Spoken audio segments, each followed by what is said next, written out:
Good morning. Good morning. Morning, people. It's the morning after.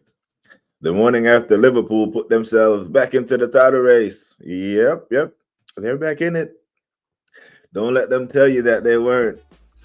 Because that 10-point margin that they were staring at when they were walking out the tunnel turned back into 7. And there is no world where you give up on a league title when 7 points when you have 84 points to play for. You can make 7 points over the course of 84. You can. Don't you believe? Don't you believe? Don't you believe in your team, LFC Monster? You have to believe. The belief has to be there. Yeah? Damn. Listen. Ooh. Unai Emery, yeah? Arsenal fans know this. And, going from Unai Emery as your manager to going to Mikel Arteta, it's like going from dating one crazy Latina to another. Seriously. It's like leaving a Puerto Rican to go date another crazy Latina from going from Unai to Mikel. Because I've seen this Aston Villa team start of the season at home. They're at home. They're at Villa Park in the comfort of their own beds, their own meals, sleep with whoever. Comfort, their comfort zone. At home, Newcastle, who are losing to West Ham now, by the way. At home to Newcastle, let Newcastle have the ball, go long, play direct football. In many other games, go long, play direct football. And Unai Emery, with his infinite wisdom, decided, where do I want to go to play out the back from? Anfield. Yeah. Let me go to Anfield, to one of the best pressing teams who are desperate for a win and try to play out from the back. And out of the course of 40 minutes, 45 minutes actually, you have almost shot yourself in the foot trying to play out from the back over and over and over again, and proceeds to keep doing it, only to have your goalkeeper give Mo Salah an assist. And this is an experienced goalkeeper, you know. This is one of the phrases in football that you'll never hear me use, football family. The phrase when I hear people say World Cup winner when they're talking about club football, because it's completely irrelevant. Because this is conceding in the 45th plus minute when you're about to go in halftime with 0-0, which is a good result for you at Anfield. And conceding a goal that late from an experienced bunch, an experienced keeper, is criminal. What the hell? That boy, they need to check his relatives, his family members, his friends, all his known associates. They need to check his betting accounts to see the over-under, whether he would make an error leading to goal. Because that pass, he might as well had called Mo Salah's name and said, Mo, here's an assist. Put this in the net to get your confidence back. What the hell was that, Emi Martinez? You could have did us a favor, my bro. Man is still, does he still hate Arsenal to the point where he's like, man, I got to give Liverpool these points. What a performance yesterday from Villa. Big up to man like Darren, still praying for Jamaica. Big up to Static in the building. Well, we're still praying for Jamaica. Big up to Darren. Like Alvin says, big up to Darren and all of Jamaica. Big up to Hendo. Big up to you, sir. Hope you are good. Says me right for putting Walter Marty as my FPL captain, thinking he'd bang a few goals. He's at a stinker, and West Ham are leading 2-1 at the half. Yeah, I don't think West Ham has scored 2 goals in any other Premier League match this season, let alone scoring 2 goals and a half. Jody Dredd must be having an absolute meltdown now. Yeah, big nutty stinking Nick Watamade, what he calls him. But I think they will actually come back and win this. I actually want Nuno to get out of the rut, you know. I think Nuno's only focus this year. If you're Nuno and if you're those players, and you like Nuno and you want Nuno to keep his job and be a Premier League manager, you will play hard for him. You will run through a brick wall for him, just so he can leapfrog Nottingham Forest stay in the Premier League at the expense of Nottingham Forest getting relegated. Oh, I'd love to see that. Because right now, Nottingham Forest and Wolves, yeah, down there in the rut. I'd love to see it. Yep. Big up the Slim Handle. Big up. Hit the likes. You heard. You heard. Please do so. We're the 3-point collectors at this Sunday, right here. We're staying right here. LFC Monster. Collect your 3 points. Yeah. Like button on the way in for today's show. Big up to Mateo, the real bad man in the building. And before you ask, I plead the 5th on the renewed challenge. Didn't see it. Now, people, I do have the Newcastle game on in the background, so it's not, it's like a makeshift watch along, but I do have them. So if you catch me glancing up, it's because I hear the commentary getting loud and I have to see what's going on. You man can let me know what's going on because I think my feed is slightly behind, but maybe 30 seconds behind as well. But nah, we're not letting you get away with it. 84 points to play for, 7 points to make up. That's not surrender, wave the white flag territory. You can get back in it. And I suspect that you will. It's November. You pick up a couple of points. Your next Premier League games, Forest, come on. West Ham, come on. Leeds, Sunderland, brother. People, do not let LFC Monster do this. Do not let him do this. If you look at Liverpool's next 4 or 5 Premier League fixtures, you see 12 to 15 points. Not City. We're not counting City. Yeah? Because I think the City one could easily be a draw. But after City, you got Forest, West Ham, Sunderland, Leeds, Brighton, Tottenham, Wolves. Right. There are W's all over that. All over that, Gaff. What are we doing? We're not letting you get away with that. Who was propping up Martinez during the week? Not I. I'm pleading the 5th on that. If it was a competition between him and Marmadashvili, I think he's a better goalkeeper than Marmadashvili. Hence why I think it's crazy and criminal for him to do that suicide back pass. Oh, my goodness. Claire, are you just made of money? Claire, again, not 1, not 2, not 3, not 4, not 5, but 10 memberships to the channel. Oh, my days. More W's for Claire. Now, I expect to see every single one of you who have been gifted memberships to show up for the member stream on 11 November. I'm looking forward to seeing you. I'm looking forward to a lively general chit-chat. Everything other than football on November 11th. So big up to every single one of you who are tuned in. Big up to Static. Hope you are good, my G. Blessings every time. How shit must they be to win a game? We won a game and won a game. How shit must they be? Oh, my days. Easy to blame Martinez, but I'm blaming the entire Aston Villa as well as Martinez for failing to appear at Anfield. Liverpool deserves to win. Arsenal just have to keep winning and keep going. That pass from Martinez, but it was the tactics. It was the overall tactic of continue to play out from the back. Like Liverpool, Arne Slot literally sat in this press conference before the Brentford game and say, hey, we hate when you go long. We hate when the ball is in the air. And what did Brentford do? Go long, put the ball in the air, 2 long throws back to back and score. What does Unai Emery do? Nope. We'll put the ball on the ground and force Liverpool to press us. Yeah, we're going to play into their hands. Like, this is what I'm saying. Unai Emery. The Unai Emery tax is a real thing, bro. Yep. We went from one crazy Spaniard to another managing Arsenal Football Club. Because if he was playing out from the back at home versus Newcastle to start the season, I could hear it. But go look at the stats. Go look at the possession-based football that they played, or the possession and the football between them and Newcastle. It was 40-60.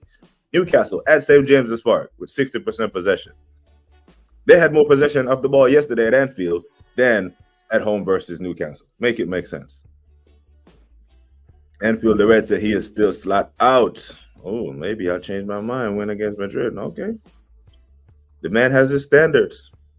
On my phone, I can't stay. Wanted to say hi. I have to go back up to uni next week. I may not be here much. Hey, Whenever you decide to show back up, Mr. Sully said, I see you change your profile pic. You got your little husband down there.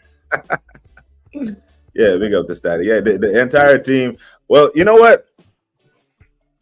Yeah, I put a lot of the blame on Unai. I put that first goal conceded that goal so late in the half because you go in 0-0. It's a different game, right? But that Guisson, brother, the Guisson, the Rasta boy, Jesus, my God, what a turnover! Every time he got on the bro, looked like he was playing for Liverpool. He must be a Liverpool fan growing up or something. And then go back to Unai Emery for a second. So that he started that guy right wing. So he got rid of Leon Bailey and keeps Jadon Sancho on the bench to start Guisson. Because he is shit, bro. I'm looking, big hey, this Rasta man on the field, the dread. I think I'm gonna disrespect the rest of them. The dread on the right side, useless, bro. Every time he got the ball, he just ran into Liverpool traffic and gave the damn ball away. You telling me Sancho ain't better than that? My goodness. What? I'm surprised he made it to the hour mark. Unai Emery tax was all over that yesterday, man. I'm right up. W's for Claire. Absolutely. Big up to Godfrey, BBK All-Star. Hope you're good, bro. Yeah, I see your boy John Morant suspended again, doing stupid shit. Yeah, his days in Memphis is over. Miss Melina, I am so sorry, darling. I am so sorry about your Blue Jays. I was gunning for you. But game six, you left so many runs on base. Last night you were leading. It went what? When it went 11 innings? Yes, people. Our beloved Miss Melina, her Toronto Blue Jays lost Game 7 of the World Series for the baseball title last night in Major League Baseball. Gutted, I'm sure you are, but making it to a final and losing is always tough. Jacob Murphy, 100% FBL points. Did Murphy score today? Is that who scored their goal? Let me check, because I haven't even looked at the stats. Yeah, Murphy scored 4th minute. Paqueta with a screamer. Put Ramsdale in, man. Botman with the own goal. Oh, my days. What we saying? Watkins was pants too, from what I saw from the game. Yeah, like two seconds in the game, he was on his ass and just never really clicked. I think it was Morgan Rogers hit the post from distance. But yeah, for the rest of that game, man, it was just Liverpool onto him. And they just kept inviting pressure. Kamara in the midfield, Onana, all of them getting caught on the ball. It was Liverpool couldn't believe their luck. Can't believe people wanted Watkins at Arsenal. Hey, Gary from Don't Waste a Trip loves him some Ollie Watkins. He actually believes if we signed Ollie Watkins in January, we would have won the Premier League title. And maybe he was right, Maybe he would have banged for us.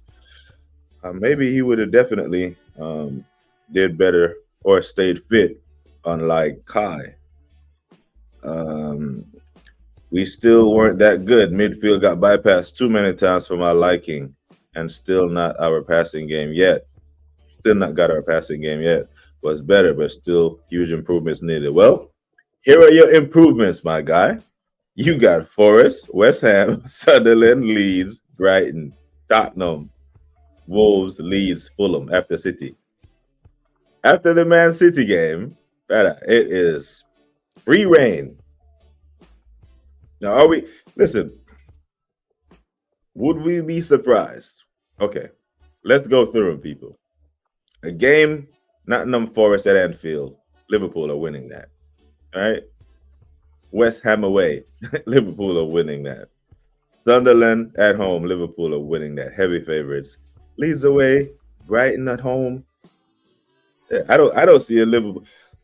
Obviously, football is round, right? And anything can happen. But all those Prem games that Liverpool have after Man City, Liverpool are going into every one of those games as favorites. I can see them winning them all.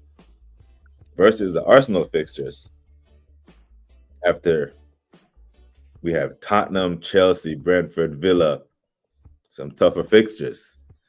This is what I'm saying. November, we could have a rough November.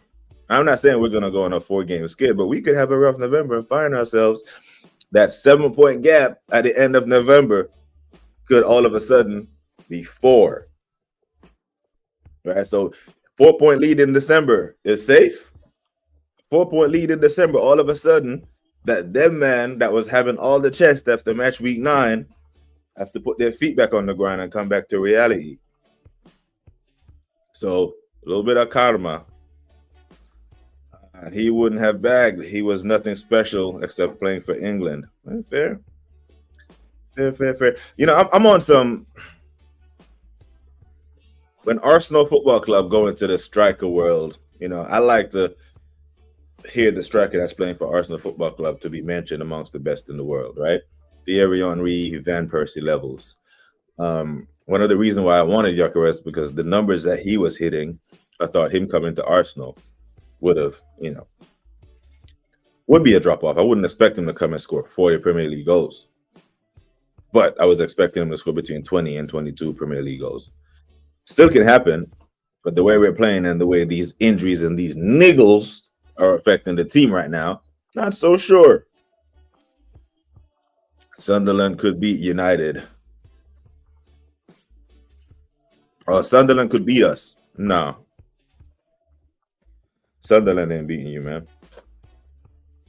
It's a home game. Nope. Don't see that. Because I'm expecting us to go to Sunderland next week and turn them over. Imagine we got half the points we have dropped so far with that run after the City game. Could have been it. What a season. What could have been the season? Yeah, I mean, I can, and that's what it is. You look at the results and you say, what if? Because I'm sitting there, I'm still thinking, and I'm still mad about those 5 points that we have dropped. Because then it could all of a sudden the 7-point gap at the end of December instead of 4 could have been dropping from 10 to 7. But that's what I'm anticipating it to be. We could draw with Chelsea. I know we've been beating up Chelsea for the past couple of years, but we can draw with Chelsea. We could even draw with Tottenham. We have those games back to back. Bayern Munich sandwiched in between there. So while Liverpool are picking up W's and W's and W's going into December, don't be shocked. Call it today on 2 November. If it's more than a 7-point gap when we get to December 1st between us and Liverpool, then obviously, you know, going into January, it will be clear that, yeah, someone other than Liverpool will be a bigger challenge to Arsenal. But if it's a 4-point gap, January, February, March, April, May, a 4-point gap ain't nothing. Absolutely nothing. And to the Arsenal fans that I asked this question to 2 weeks ago, who answered yes and answered with chest, do you trust that in match week 29 with a 6-point lead in the run-in that Arsenal Football Club would maintain their 6-point lead? And everyone said, hell yeah, with chest. I'm not. I don't believe it. A 6-point lead with 27 points to play for with Arteta as our manager. I'm not too confident. I'm gonna have to sit around and wait and see. Honestly. If Arteta start getting those draws, I might be tempted back into being a title charge again, but can't see you guys losing or drawing enough to allow Liverpool back in it. Brother. Okay.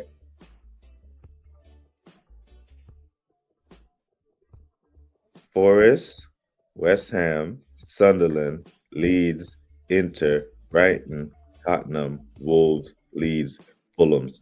I don't see nothing but wins. That's Liverpool running the next 8-9 games after City. Now, imagine you win the City game and then go on a tear. 7-point lead now turns into a 4-point lead in December. 4-5. 5-point lead is 2 games, bro. It's nothing. And we still have to play you. albeit at the Emirates, but we still have to play you. So much can change. So I urge the people who are calling the league title done after match week 9 to just look at our next 8 fixtures, look at Liverpool's next fixtures, and then you ask them this question. Ask them it objectively. Do you think that the gap will widen or get smaller over the next 8 games based on the fixtures that Liverpool will play and based on our fixtures? That's all I'm saying. Anything can happen with Arteta as manager. You know it. Spurs are awful. Chelsea don't look much better. Yeah, but Chelsea have a weird result in them, right? You know, they'll go to Old Trafford and lose, but then they'll beat Liverpool. We've been beating up on Chelsea for a while, right? Surely. Like, I think the last time Chelsea beat us, home or away, in the Premier League was 2021. I think that's when we had Pablo Mari and they had Lukaku in that. It's been a while. Been a good minute. But anything can happen. I'd rather have Liverpool's running over the next 8 games than us. What I'm saying is our running over the next 8 games is tough, and it gives Liverpool an opportunity to close the gap, and that's all they want to do. That's all they want to do. There was pressure on them yesterday, and fair play to them, because it was a 10-point gap. When they went before the ball got kicked yesterday, they were 10 points behind. They had to close that gap, and they pressed the shit out of Villa, and they did it. So big up to them still. What Anfield the Red saying? FIFA manager market so realistic. Season 5. All right, that is that man who Nuno at City. Pep at Spurs. Oh, come on. Slot at West Ham. I can see that one. I remember him at Chelsea. Let's see, Monster. You lost 4 games already. You are out. I don't think so at all. I get it.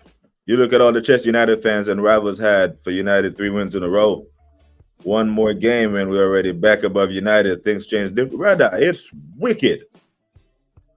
It's wicked in that part of the bracket, because right now, if you look at the Premier League table, what is it? We have 1, 2, 3, 4, 5 teams on 17 points. Literally, Tottenham, Chelsea, Sunderland, United, City. No, United. There's 4 teams. United, Sunderland, Chelsea, Tottenham, all on 17 points. Liverpool on 18, along with Bournemouth. It's a cluster there. And then Palace and Brighton. Yeah, the only major separation is between us and Liverpool and Bournemouth. It's mad. But yesterday, when Man United were ahead yesterday at the City ground, in their group chats, like you heard me say yesterday, them man were talking title challenge. We're back in it.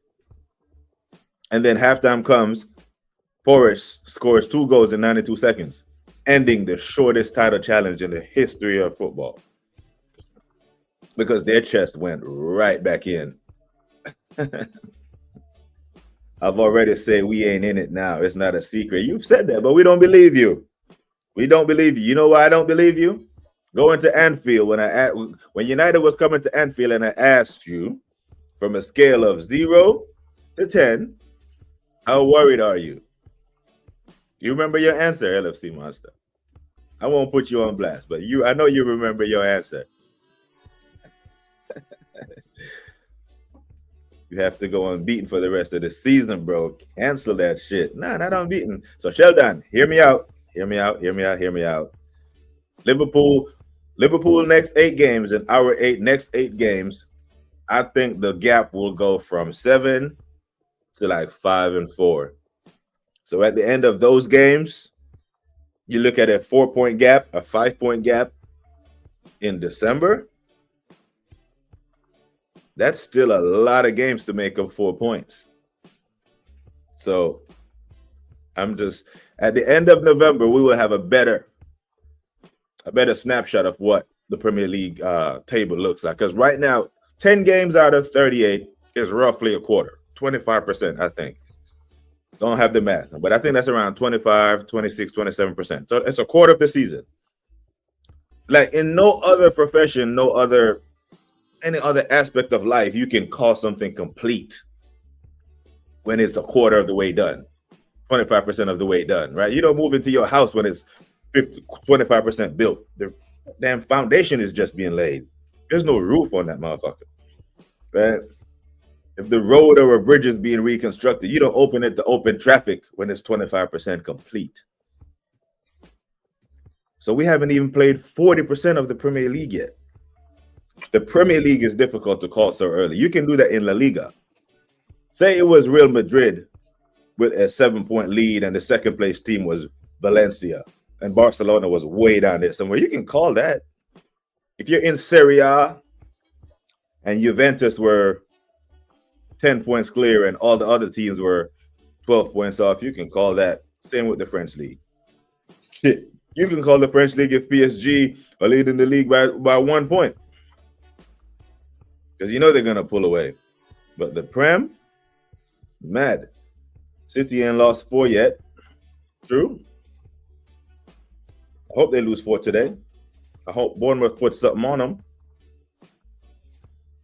I really hope Bournemouth turn up and be like, yo, we don't want to hear any of that. All rival team have to put pressure on, have to put Arsenal under pressure and see how you guys react and handle pressure of being chased down. So we know how we react to being chased down by City. Now, here's where it gets sticky. Because we don't handle pressure well being chased down. But Liverpool don't handle pressure well being the chaser. Every neck and neck title race that Liverpool was in with City won it. In 2019, 2020, there was no neck and neck race. You blitzed the league. This shit was done before COVID even really hit. That's why I don't subscribe to the, Liverpool won the COVID Cup. The league was done before March. Before the Premier League shut down in March of 2020, Liverpool had like damn near 80 points. The shit was ridiculous. And then last year, we didn't put any pressure on Liverpool. Now, I know how we react to being chased by Man City. So if Man City aren't the one chasing us, I think we will be okay. Not saying that Liverpool can't catch us. I'm just saying I haven't seen it. The dynamics, we haven't seen this dynamic. We've only seen us get chased down by City. We've seen you get chased down by City. The season when Liverpool and City won the league with 89 with 98 points, they chased you down. The year when they won it with 93 points and you got 92, they chased you down. So with City being the chasers, yes, I'm worried. With Liverpool being the chasers, I'm worried. Not as much.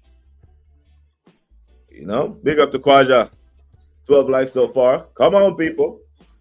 Come on. Who else is live right now? Are the big dogs live? Where's everyone at? You people went out and partied too hard last night. Oh, and Northside just ended his live. I only see Saeed live that I'm subscribed to. I don't know what's going on, but I do appreciate 18 of you all locked in. And it looked like West Ham just scored. Oh, flag's up. You don't even see the flag. Flag's up. Oh, man, what a celebration. No, not to see the flags up. One second, I want to see this replay. It looked like Newcastle losing this one. The way West Ham are moving to these, man. Wow. Mikel Arteta versus Aaron Slucky. Yeah, Pep is somewhere looking at these two managers, Anfield and Red, and they're like, we can get at these now. We just need to stay in striking distance.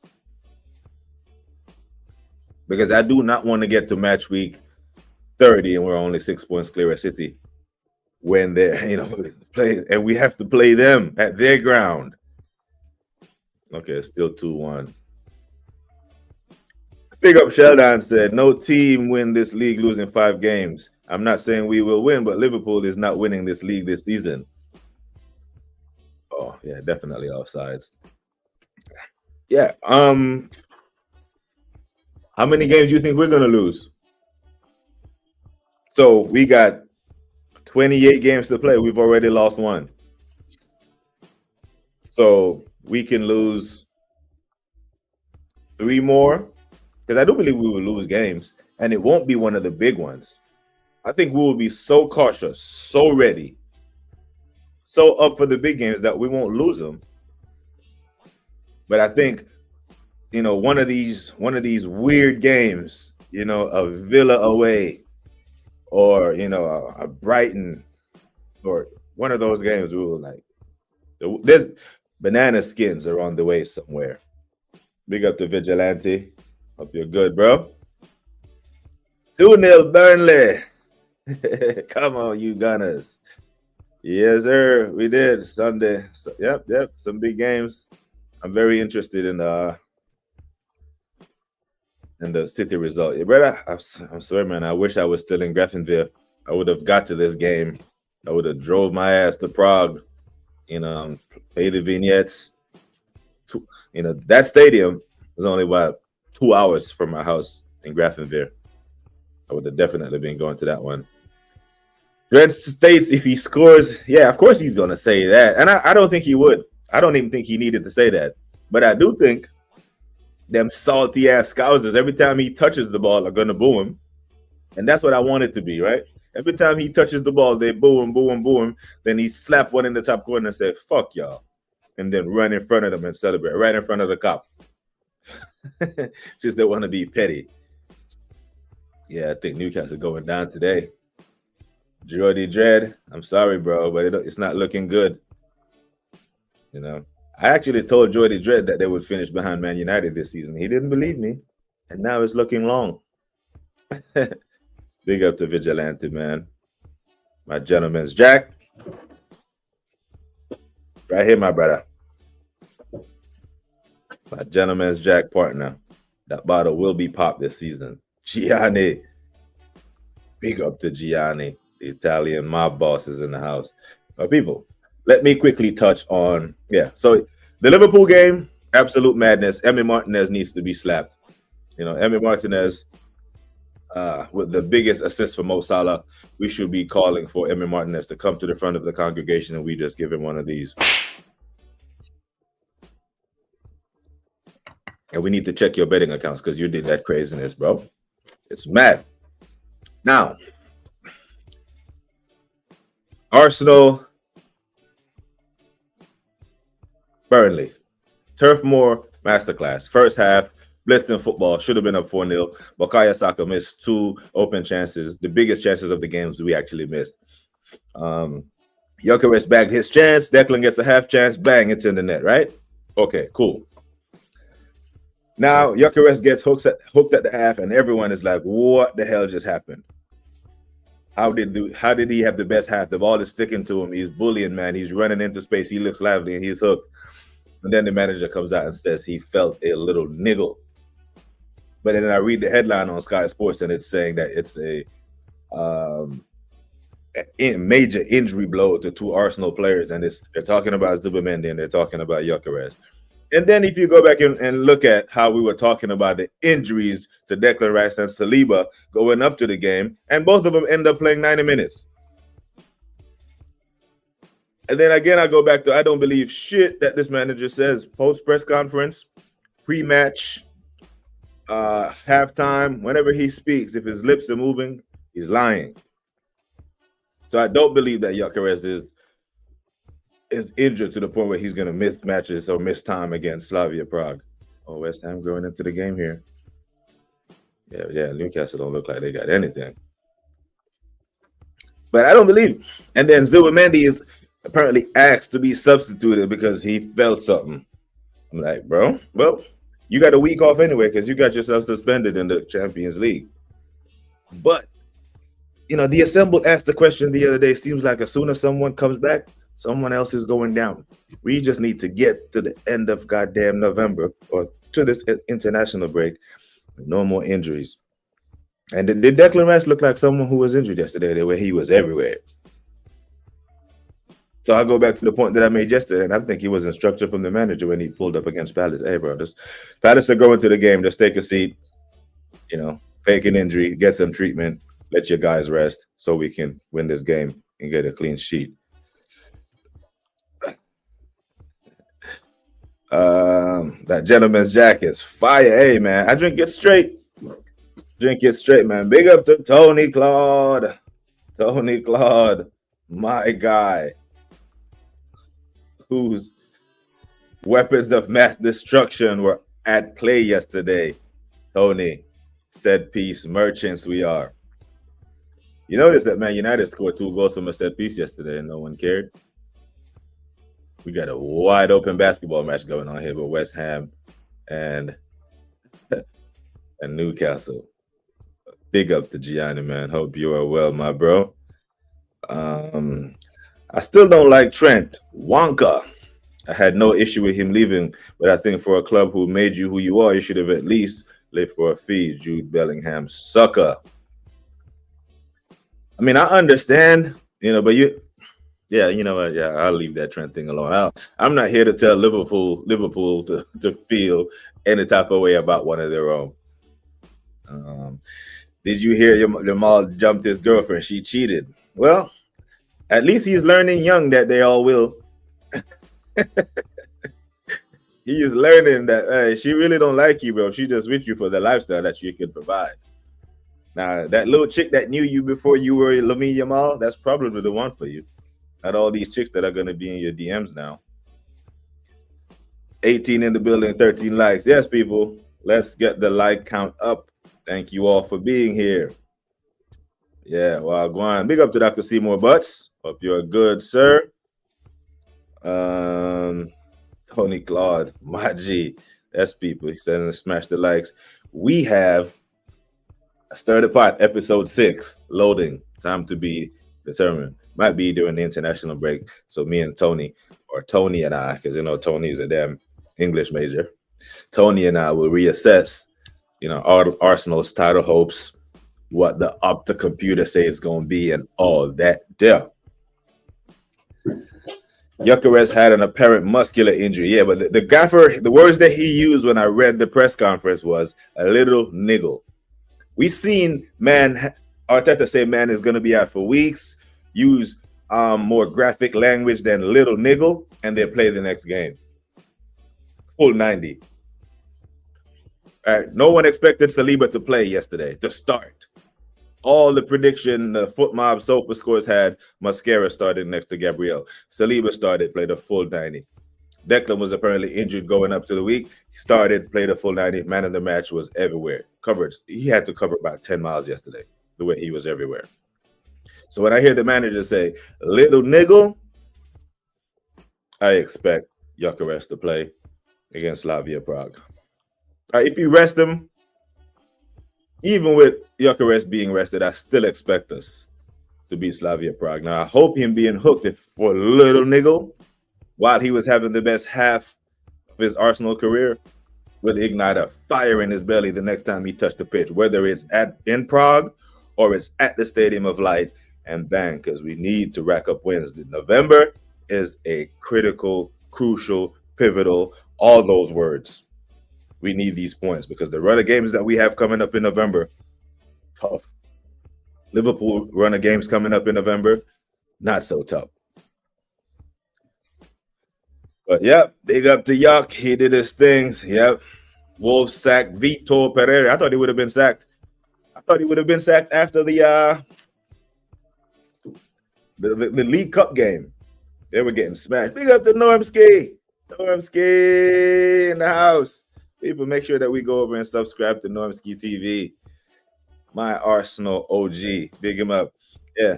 And Patrick Vieira was sacked again. I think Patrick is just going to have to do commentary now. I drink my Johnny Walker neat on the rocks. I could drink Gentleman's Drac straight too, one of the best whiskeys. If you know, my bro. And it's that time of the year, it's cold. The clocks went back. It gets dark at 3 o'clock. Whiskey is good for you, man. On the rocks. That sound that it makes when you pour it on the rocks. Yeah. Makes your palate feel good. Pause. Yeah, that's what it is. This is just mind game, no injuries. That's what he does, Tony Tone. If his lips are moving, the man is lying, people. Don't play poker with this brother. Keep that on ice. We finally could be celebrating a trophy in May, and we get to open a bottle of Dreda. It's good. What we're gonna do, we're gonna do a 24-hour stream. Whether if one of these things happen, we win the Prem, we win a trophy, a couple of trophies, or he gets sacked. We're doing a 24-hour stream. I don't know how many people want to participate. Normski, you in? Gianni, you in? Well, at 24 hours, if it's 8 of us, it's a 4-hour marathon, and I'll pass it off to you. You know, I got the graveyard shift. I'll do the 10 to 2 a.m., and then I pass it off to Views. Views does his thing. He passes it off to Normski. Pass it off to Shane, and we work all the way up, you know, to Northside and Big Guns. 24-hour, nonstop. Celebrating a trophy or celebrating a new manager. Either one. But something I got ooh, for breakfast. For breakfast, you know. Purgatorio for breakfast. Damn, Doc. That sounds like I'm making some steak and eggs with the New York strip. Go ahead and drop that loaded potato in there. Normski, man. What a legend Normski is, man. What a pleasure it is to be streaming with that guy. And I broke my streak, people. I couldn't do the Bruce Banana last Thursday, so Normski will forever be the invincible. I can't catch him now. I give up. You damn right. If we could make history and sack him from first. You know, big up to Cooper. Super Cooper. Hope your recovery is going well, my G. Good, man. Good stuff. Look at all this love going around in the chat. Love it. Big up. Yeah. Vigilant. Hey, all the way. 24-hour stream. Bang, bang, bang, bang. Celebrations all around. You know, I'm here for it. But yeah, no more injuries, man. It's like that, or just whenever he says niggle, it's like he gets a kick out of trying to get a competitive advantage, saying these things in public so the opposition doesn't know, hey, what the Arsenal lineup is going to be. At this point, teams are just going to be like, nah, he's lying. Expect the full Arsenal team. Because if you expect the full Arsenal 11, and then come an hour before match time, it's not the full Arsenal 11. Well, you train for the big boy, so advantage you if there's a lesser team. Because if it's Saliba Gabriel you train for all week, and then it's Saliba Vesquera, still a very good defense, but it's not them two. It's not the great brick wall of the Gooniverse back there keeping clean sheets. You know, Gabriel wanted that damn clean sheet so bad yesterday, he slid in the 90-plus minute. And then they could have scored. They hit the post in that. But that's 4 or 5 clean sheets on the bounce. 5 wins in a row. The boys love defending. And Capier loves to defend. I'm here for it.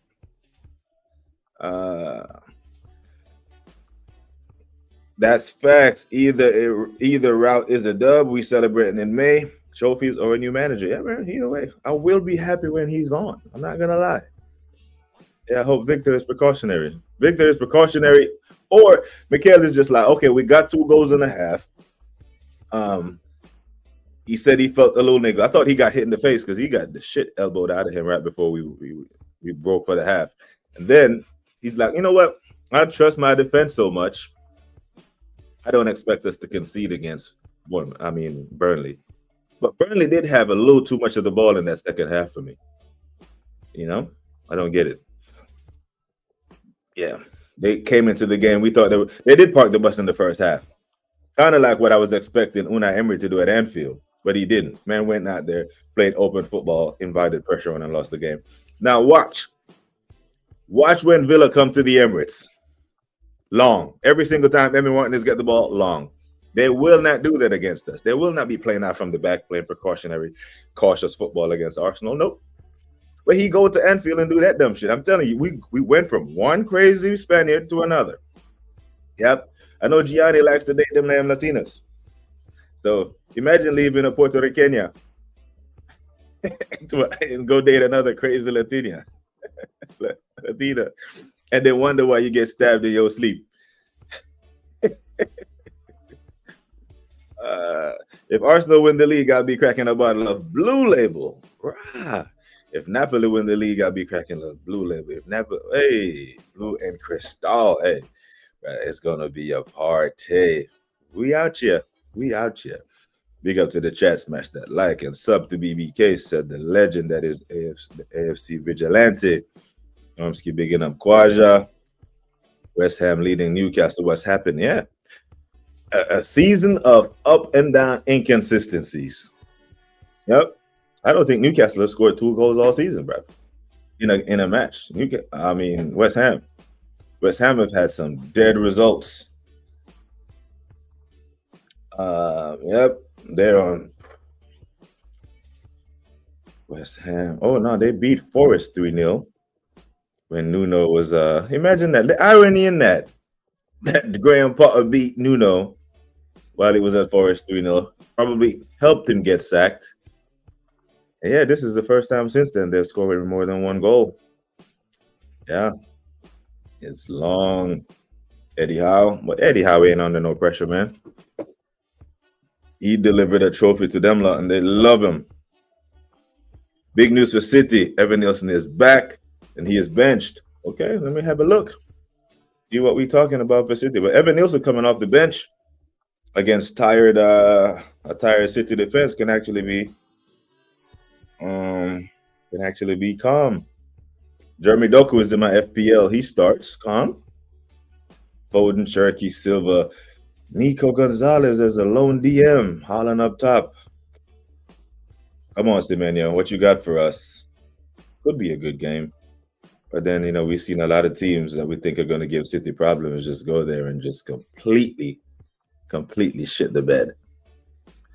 Normski, we need double figures, 12 to 15 points clear of the pool and City for me to feel comfortable. But with Arteta, that's what I'm on, Normski. That's what I'm on. So last week, match week 9, when them lot, them man, and by them man, you know who I'm talking about.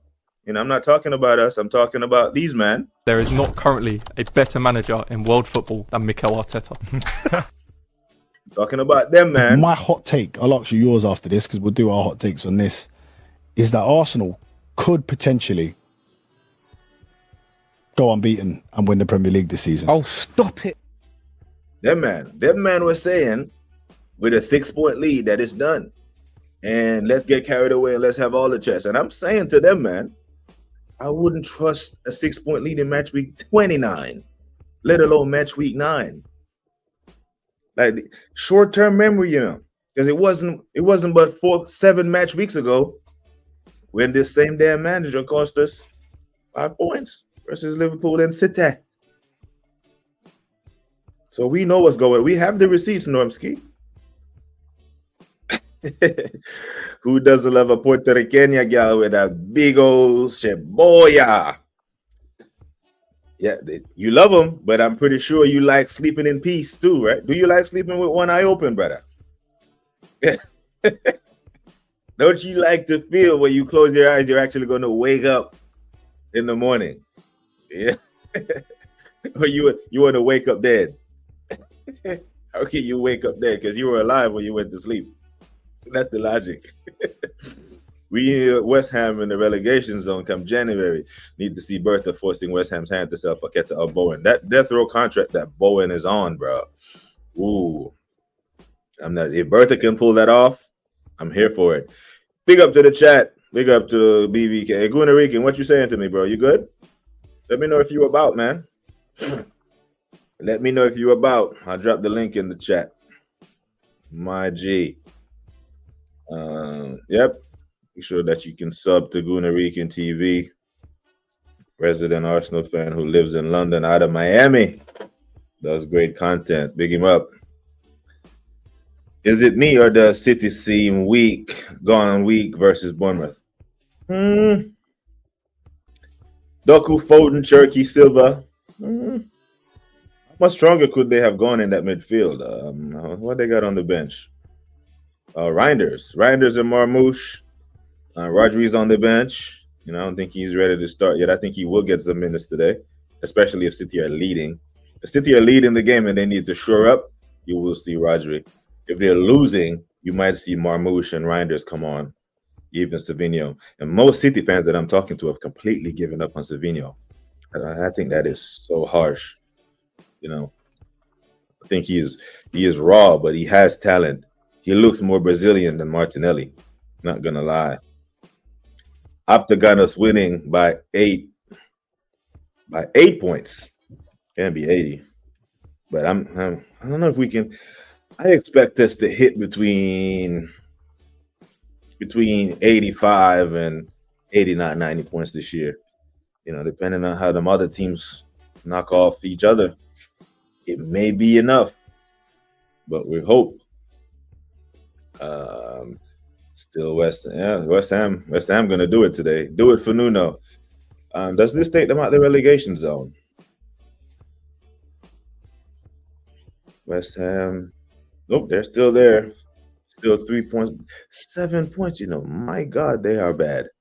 They are dross. Yeah, apologies to those who put Nick, like the Newcastle fans call him, Big Dick Nick. Apologize to those who put Big Dick Nick in their FPL this weekend. He looking small out there. Appreciate the update, Kwaja. Yeah, it should be Reinders. But Pep does this Anfield the Red. He does this weird things, don't it? Where he just overthinks it, chopping changes midfield. And over the past 4 years, it's been working. Gunari can definitely know about them Gyokeres. Big up right out. Now, if you love your life, you know, approach them with caution. I've never met one that wasn't violent. Nice, lovely on one end. But they go from this to this, just like that. Gave him the game, Normski. I started the stream by saying they should check the betting accounts of Emi Martinez. How is Emi Martinez giving Mo Salah an assist before Vets? Beat that. Yep, I said it. I said what I said. I said what I said. The same way Onslaught, we said he threw the damn EFL Cup game with that lineup. Villa threw that damn game, bruv. How is Emi Martinez giving Mo Salah an assist before Florian Vets? That's what the fuck he did. Passed it straight to him and went the other way.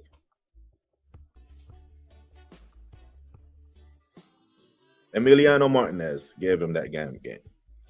I've cursed Walter Martin by making him my captain of my FPL this week. He had a stinker. So sorry, bro. So sorry. Because I got Haaland captain. So, but part of me is hoping that, you know, he scores 1, you know, and I get the 12 points. But then I'm hoping, you know, Evan Nielsen actually bags, because I don't have anyone from that City defense starting. I have John Stones in my team, but I took him out today.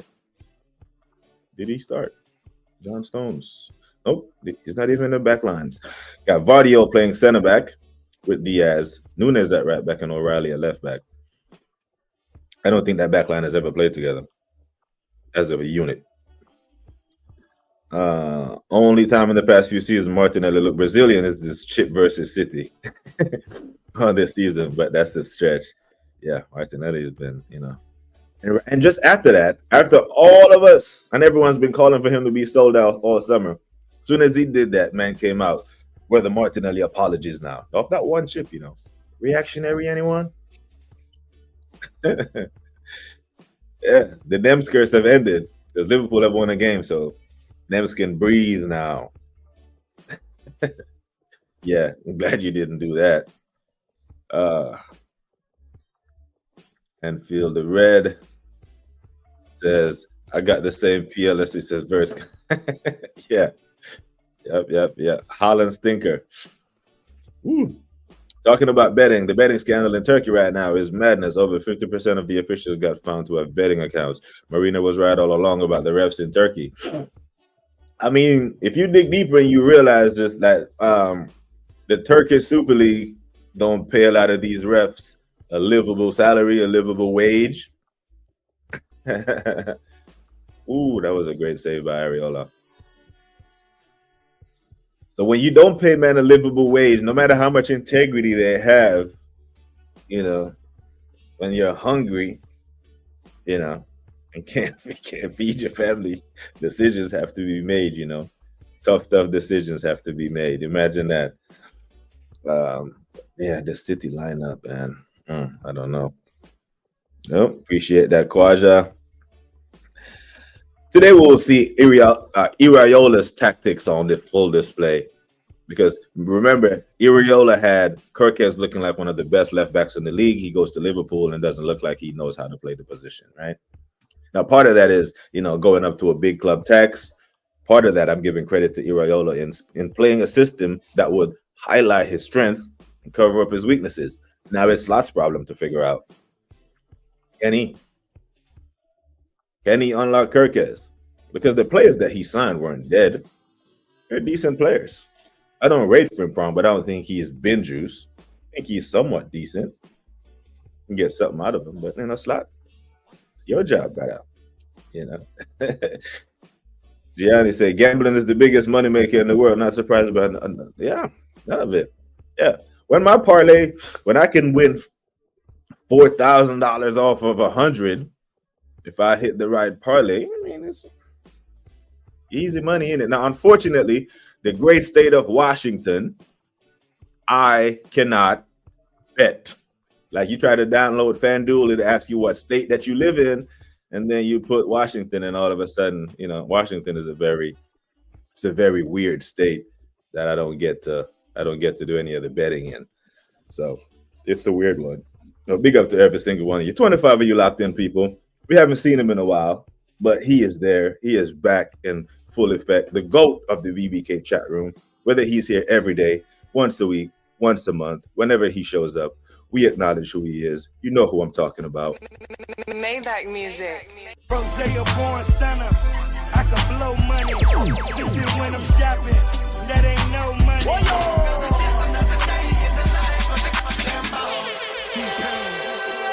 I think I'm Big Meech. Larry Hoover. Whipping work. I'm so sophisticated. To get a verse from me, you gotta be initiated. I'm burning purple flowers. It's burning my chest. I bury the most cash and burning the Maybach music. Yes, people. Man, like Easy E Rouse is in the house, and there it is. Normski told me 3-1, and I never seen Thomas Suchek bundle the ball into the net, and the Jordy Dread must be having a supreme meltdown on this channel. Do it for Nuno. Do it for Nuno has scored. E-Ross brought the luck. Damn. Big up to E-Ross, man. Manners and respect every single time. Shout out to King Mo on 250 goals for Liverpool, making him the third highest scorer in our history. Yeah, big him up, man. All right, bro. Big up, man. Got a reserve one day for a weekend for the missus. I wish I lived in London. I'm in Portsmouth. All good, bro. All good. Hey, I tell you, hey, get my number from Views and give me a shout, my guy. From Views or from Shane. Just give me a shout and we'll set something up. Yep, 3-1. Hey, look at Nuno. Man showing all teeth. All 32 of them. E-Ross, the GOAT. Yeah, Dallas got them West Ham got them a win. You know, they got Liverpool in a couple of weeks. Maybe they can build some momentum and take some points off of you. Are they doing a VAR check? Well, either way, that should be the last kick of the game, you know. Every easy E-Rouse in the building, people. 3 points for West Ham. Big them up.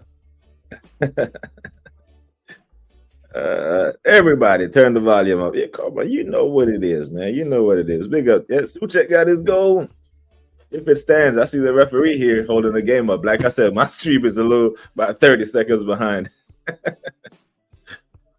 But yeah, this needs to happen, right? We need more upsets of the weekend. Everybody can't be collecting 3 points, man. Someone needs to be mudded with Tottenham, right? Or Bournemouth does the madness now and say, hey, we're going to send City in the mud. And all the panel shows tomorrow can, 3-point collectors, Liverpool, you over here, Arsenal, You over here. Chelsea over here. Hey, even West Ham over there. All the losers go over there and chill. All the losers go chill out because it's mad 3-point collecting. Uh-oh. Well, Claire. I don't even know what to say about Claire anymore. I'm running out of words.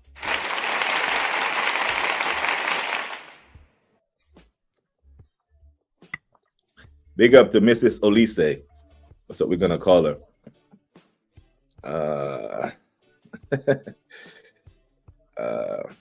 Big up to Claire, gifted more memberships. What YouTuber you want to know how hard that he crashed out? I'll find out. Yeah, I know Specs is over there having a meltdown. Yeah, big up to Gunarika, man. Hope you are good, bro. Yeah, man. Big up to E. Ross every single time. Big up to Binks. Yeah, everybody's FPL is muddy. Oh, you had Walter Muddy, didn't you? Yes, you had Walter Muddy like everyone else. Specs was over there singing when Walter Muddy was banging goals, you know. Big nut is stinking, Nick Walter Muddy. That's what he was over there. Walter Muddy was dead today. So what we saying for the City game, people? Big up to Hendo. Got a little extra sleep. Yeah, extra hour, man. Our clocks went back this week, so now we're back. I'm back to the regular 8 hours behind the UK Dons. Yeah, I don't know what Claire didn't. Maybe Claire B must be hitting these money bags on these parlays, you know. Big up to Claire. But what did I go for the City game? Yeah, I actually have a draw. I have a 2-2 draw for the City and Bournemouth game. I can see Bournemouth conceding Bournemouth scoring 2 goals on City. I mean, this City defense isn't exactly, rock solid, but they've only conceded 7 goals, you know. They haven't been leaking goals, so to speak. So right now, Arsenal are head and shoulders above everyone, only having conceded 3. But 7 goals isn't a bad tally, right? 7 for City, 7 for Sunderland. Mad. Sunderland 7, City 7. Tottenham Hotspur 8. Crystal Palace 9. Everyone else is in double digits. And Liverpool, Villa decided that they wanted to join the Arsenal bunch as the only other team that went to Anfield and didn't score. You know? Thank you, Emi Martinez. Passing the ball to Mo Salah and acting like no one knows that your account is fixed. We know what you're doing, bro. That was a blatant giveaway. And for that, we're mad at you. You pussy wall, yo. That's what I said as soon as Emi Martinez made that pass. I was like, brother, why would you do that?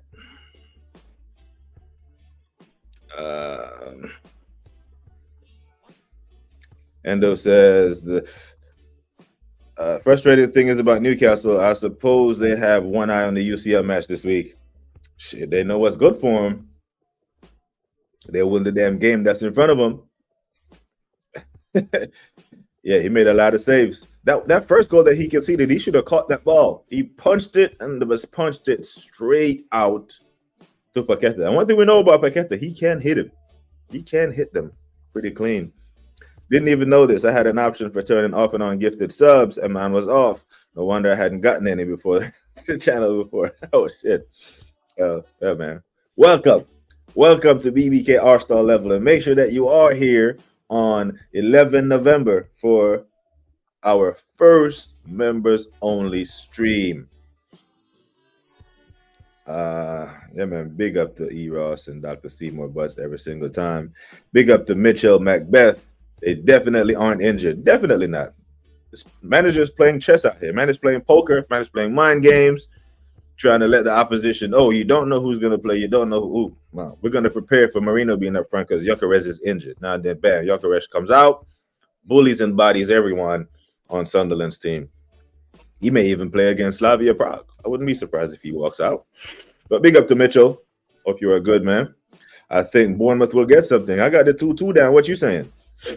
Do you think City? What you saying for the game? Let me know what your prediction is, man. Big up to you. Glad the algorithm found you this morning, this evening, this afternoon, wherever you are watching from. Thank you for joining the BBK gang.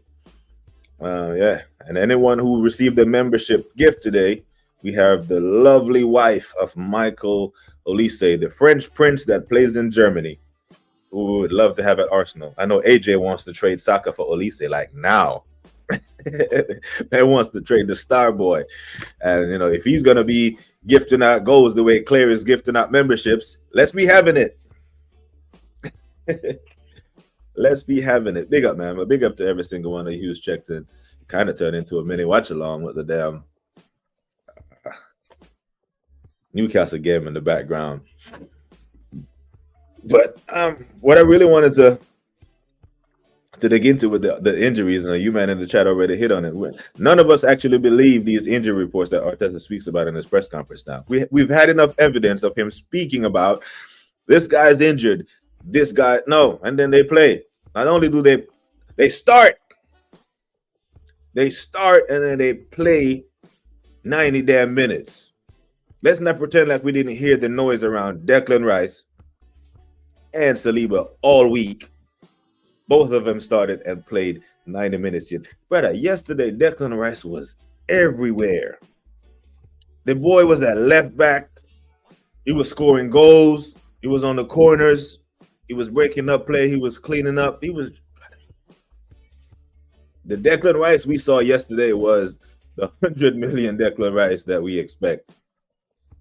That was a 8.5, damn near 9 out of 10 performance. What a player. Yeah, big up to Claire. Big up to Claire every single time. LFC, Darren says, Semenyo daggers incoming. Of course. The dagger. In there next. I actually want to see City get pumped. I know I got a 2-2 up there because I have to kind of like respect what it is. Okay, let's respect City at home. Pep, goated manager. Erling Haaland is Erling Haaland. He's probably going to score, you know, if we bet money on it. That's why most of us got him captain in our FPL. But we've seen teams go in there and get something. We've seen Spurs go in there and keep clean sheets and shut them out. So what we saying? Yeah, man, it's going well, man. This month, I expect to be pounding pavement. I'm going to start out on the soft track doing some running. But the strength is definitely back, coming back. Not all the way there yet, but it's one of them ones. I think Claire's thing for Olise transcends Arsenal. Yeah. Claire's going to have just a full-blown picture of Michael in the chat. Yeah, man, big up to you, bro. Big up, man. Rice even made it to Greg's picking up sausage rolls at the half, right? He was everywhere. I was like, is this the brother that was injured? Is this the brother that we know have to play 90 minutes on Tuesday because Zubimendi is suspended? It was long. Yeah, it's a whole nother matter. Hey, we've had a Love Island episode on this channel before with Mateo and Sabi Pinky. So it's nothing strange. Nothing strange, Claire. It's happened before. But I got City drawing this game. Football gods, make the weekend interesting. Let City drop points. It's boring if all the big six are picking up points, you know. We can't have it. We need some people to drop points. I don't want to hear Haaland scoring. I don't know. I need them, man, to be dropping points, falling further behind. Because, you know, I don't want them close to us. I do not want that man too close to us. Like Normsky said earlier, 10 or 12 to 15 points gap between us would make me breathe a little easier. Because the big blue shark, they smell blood and it's long. Thought the boys had a solid performance yesterday for sure. Yeah, that game should have been 4-0 at the half, Eros. And then, you know, I expected us to score more goals in the second half. Just looking at the highlights here from the West Ham game. Oh, that was an own goal. Wan-Bissaka cross. What the hell? Oh, come on, man. I didn't even see that goal. Wow. Man, put the ball in his own net.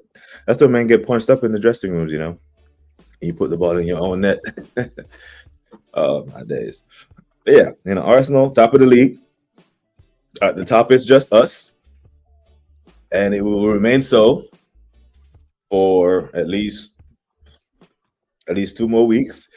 Should um should Bournemouth beat Man City today, they will be the closest to us at 4 points. So, we will be sitting at the top of the league for quite a while, probably all of November.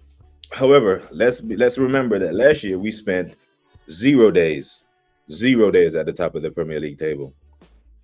The year before that, we spent some. The year before that, we spent 93% of the season at the top of the Premier League.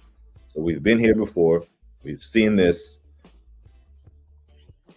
We go to Sunderland next weekend and handle our business.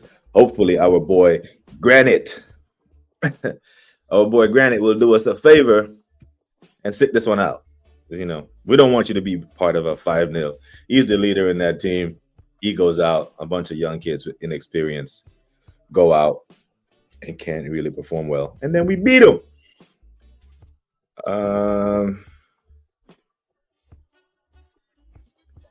Doc says, forgot to ask, did you or anyone watch Game 7 of the World Series last night?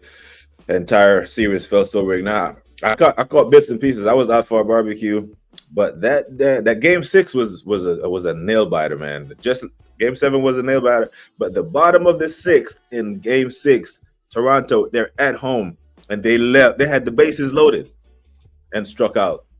I think that was the key turning point. That was the absolute key turning point, because then it was like they were 3-1 down. That would have took them to 4-5-3 up. And I think that's where they really lost their confidence and really started to shit the bed. And Claire just keeps being Claire. I don't know what the hell's going on, Claire, but we love you for it. Another intense round of applause for Claire. We know what happens when Claire come around. Finally, when Claire come around, you know the thing go. Remember that Collie Buds. But yeah, I think it was a good show for baseball. The games were close. Them damn LA Dodgers. I wanted Toronto to win for Miss Melina. She's a massive follower of the channel. She's been in here supporting, and she's up in Toronto. So, but big him up. Saka got to finish them chances, BBK, especially the first one. Yeah, the biggest chances and the best chances of the game fell to him. And Gyokeres could have had. Gyokeres played him in. Someone asked yesterday in the chat or in the comments. I think it was Cooper that asked, "Do we think that Salah?" No, actually, it was G Wills. Do we think that Saka would have played Gyokeres through the way Gyokeres played Saka clean through? But one of them was a good save. One of them was a good save by Dubravka, but the other one that he was trying to go far corner, got to bury those, Bakayo. I just so much support for you guys, and the community is amazing. The community is amazing, and so are you for doing what you're. But don't feel like you have to do that. Please don't. But thank you anyway. That's a blue goldfish, man. Hey, listen, boy 10. No, it's a big blue shark. That big blue shark chased us down in 23-24, remember? And we were swallowed up like a whale. I remember that TD Jakes on the internet doing the madness. Have you ever been swallowed up? Nah, ain't no goldfish, man. That was a big blue shark. And if the big blue shark punches up Bournemouth today, which can happen, even though I'm hoping for a draw. That's why I predicted it. But if the big blue shark punches up Bournemouth today, they're 6 points behind. 6 points behind for Man City in November is not an insurmountable lead. I'm sorry. They can do it. Hey, yo, I have no respect. Don't mind me. No respect, no love. Ain't no love in the heart of the city. Ain't no love in the heart of... Big up to Jay-Z. The Blueprint, one of my favorite tracks on that album. It's your league to lose. Even Potts is putting in his title now. So LFC Monster, I'm not doing that. It's our title to win. It's yours to lose. You have the damn trophy. It's yours. It's our title to win. It's Man City's title to win. It's Chelsea, Bournemouth title to win. It's yours to lose, my friend. But now I'm putting the win energy out there, not the lose. Dan Potts, brother, pick up the pots every time, but last time for a bit. Love, man. Loves Claire. All good. She's done it again. Even more. I wonder whose the system is going to be. It tells me in the chat, but I wasn't even focused on the chat at the time. But I can go into my analytics afterwards, and it'll sort it out for me. He's going to turn the chat. Yeah, yes, Claire. Absolute madness. Yeah, Claire. We thank you. We thank you very, very much. You did. Hey, nothing get past the doc, Nothing. I should have. Make sure I got to get that queued up on my little soundboard here to make sure I get those in, because I like my sound drops. I don't even think YouTube knows who give the membership to anymore. I'm gonna hoard multiples of the memberships of the weekend. Yeah, it's facts, man. It's mad. Smack that like button if you have already. Yeah, I think we got 22 watching, around 19 likes. I can vibe with that. But the chest that Boyton has right now, calling City the goldfish, and they can close the gap to 6 today. It's mad because City's running. The next couple of games for City after the Liverpool game, right? They have Newcastle, Leeds, Fulham, Sunderland, Palace, Forest, Sunderland again. They can win all of those. So that 6-point lead can turn into, 4, just like Liverpool. Do you trust the 4-point lead on City for the run-in? I don't. I don't trust the 6-point lead. I don't trust the 9-point lead. The only way I trust a 9-point lead on City is if it's only 2 games left. Pick up the Lynch, bro. I'm sorry for your loss, man. Heartbroken, gutted. Game 7 loss. Tough one. I'm sure you would have just lost it in 4 games, right? Just get swept and get it over with. Rip the Band-Aid off. But that slow peel, Game 6 at home, leaving 4 men on base, so you could have, tough loss for the Blue Jays. Now, hopefully, for your sake and for our sake, that's where the disappointment ends this season. Because hopefully, you don't get the same letdown on the football front with Arsenal losing the league title. Because to be that close, this is probably exactly how you felt on Super Sunday in 23-24 when Foden scored. This is exactly how you felt when Tottenham was at Man City, when City was at Tottenham and Heung-min Son was one-on-one with the keeper and put it wide. That it is gutted, man. My days. I just like the old philosophy memes, bro. Music is my savior. This is where we at. Hey, remember that was what, 07, 06, 07. Listen, some good music back in 06, 07. Not gonna lie. Spot on in game 4, not game 7. Extra innings. Yeah, once it went to extra innings, man, they're in LA. It just looked like it was just that uphill climb was just too much, But Vladimir Guerrero thought he would have knocked that one out the park. We couldn't even get the title with an 8-point lead. People need to relax, take it game by game, and then talk at the end of the season. We don't know how to do that. And when I say we, I'm talking to the fan base as a whole. We know what this community is. We know that there's separation between us and them lot. Most of us are reserved. I think the only one on this side of the fence that isn't reserved right now is man like Boyton, who's saying, Boyton is saying this. Boyton is saying the Q word, which I refuse to read out. Yeah, come on, you Gunners, that word. I don't want no parts of that. I've seen Liverpool season completely falls off the rails as soon as they get the Q word energy. And at least them man had waited till they won the EFL before they did that. We wrap up this League Cup. then I'll be like, okay, let's do the cup double. Pass me the FA Cup. And if we're running away with the Prem, I'm like, okay, we got a domestic treble loading, And hopefully this year we get a friendly, kind draw in the Champions League. Because I'm not on that energy. Oh, give me the big boy so we can slap them. Because if we win the Champions League, people are going to say we didn't play anyone. I don't give a damn. Nope. I don't give a damn about who we play and how we get there. The journey is irrelevant. Just get me to the destination, yeah? Like I told my wife after the second son, hey, don't tell me about the pain. Where's the baby? I was in labor for such a... Where's the baby? Where is the damn baby?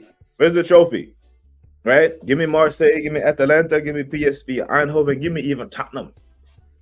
Karabag, Sporting. Give me them lot. Give me Eintracht Frankfurt. Give me Union St. Galo. Them. Lynch, need more. Don't do it. Don't get drawn in. Big up to Guna SE. Big up to you, bro. Yeah, boy, 10. We the chest is there. We know you got the chest. You can't hide from the chest now. It's been documented. Lynch also see the vision. Hey, Lynch is a hurt man.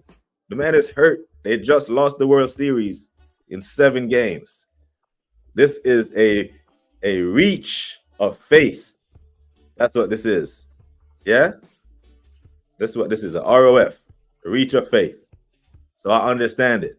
You didn't lose the World Series. You don't even watch motherfucking baseball. So I know you don't know nothing about that. But to say this, hey, they just...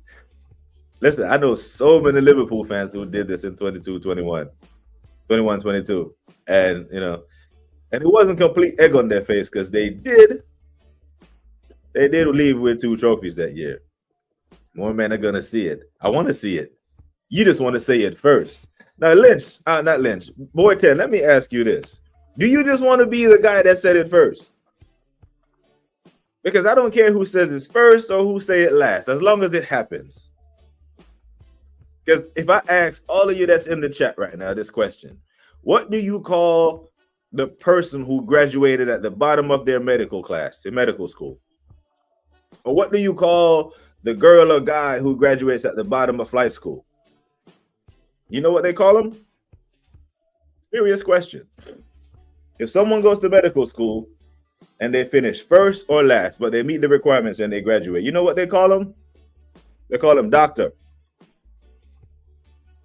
The guy or girl who goes to flight school, there's 20 people in the class. The one who ranks number 1 and the one who ranks number 20. When he finishes last, they call him a pilot. So I don't care who says it first or who says it last or who sees it first or who sees it last. If we win the damn quad, we win any trophy, I was celebrating it like I was the first one to say it. I'm not going to be here saying, I didn't see this coming. I'm going to be too busy popping champagne and gentleman's jack. You see me? And they'll say, you men are close to losing when you think you are close to winning. Waja bidding up, digging up Lynch. And feel the Red said we're going to ball. I don't trust you, but I don't trust Arteta either. I'm not gonna let caution stop me from enjoying the season. I'm gonna ring it to the wheels. I get it, but you see them 2 men, them other men that I just played, the Delusion Olympics, they take it too far. I know we have a good team, Sheldon. And I know you believe that we're gonna win most of these games. But these men are declaring the title already. They're calling it. Not Boy 10 and the other men. Them other men are calling it already. I'm like, nah. My Springboks are a winning team. I'm not in any desperation after seeing a crippling loss. I see that word. It's loading. God directed the movie. That word is loading when we are not actually winning anything in the last 5 years. It is big boy talk. Yeah. Cautiously enjoy the season. I'm enjoying the hell out of it. That's what they call them, Doc. Call him doctor. Don't give a damn. Like the guy who cut Cooper's ankle open, don't know him or her, but I'm sure Cooper doesn't care whether they graduated first or last in his medical class. Care about you hitting the benchmarks, made all the requirements, you passed. Now the test is the trophy. Let's get to the test. Let's pass it. That is half-assing. I don't do. Boyton, I do hope you won't descend into a fit of despair when it all goes tits up once again come May time. Now, I don't care about saying who win in the quad first. We're good enough this season to win everything, so I stated. But yeah, but I'll say this then. Why has that never happened before, a quad? You know, that's how difficult it is. Like Manchester City's treble and United's treble were 25 years apart or 24 years apart. It's very difficult to do a treble. There's a reason why a quadruple has never been done. And we've seen greater Premier League teams than ours right now, because most people agree that there aren't any world-class players in this team. Very good players, some are close, but none. But we've seen teams littered with world-class talent, so including Arsenal teams of old, not do it. It's very difficult to do. So to go from not winning anything to doing something that has never been done before is a stretch.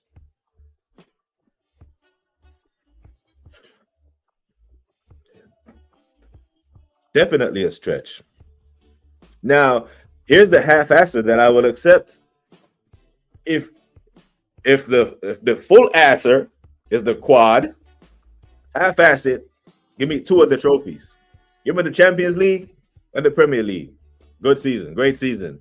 Give me the Premier League and the League Cup. Champions League and the FA Cup, whichever. So if we're going to half-ass a quad in that respect, I'll put the half-assery in that context. If we half-ass a quad, it's still a fantastic season. Last 5 seasons provided enough evidence. I highly recommend that we temper our expectations. This team, Boyton believes in this team. I understand and appreciate the optimism. I'm not going to lie.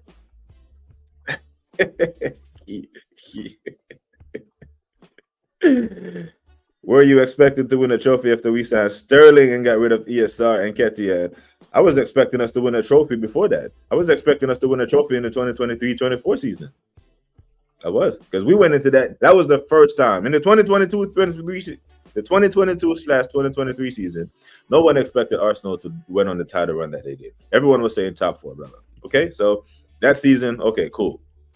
The season after that, when we signed Declan Rice on 100 million, signed Timber and them, man. That was the first year that Arsenal Football Club went into a season with title-winning expectations.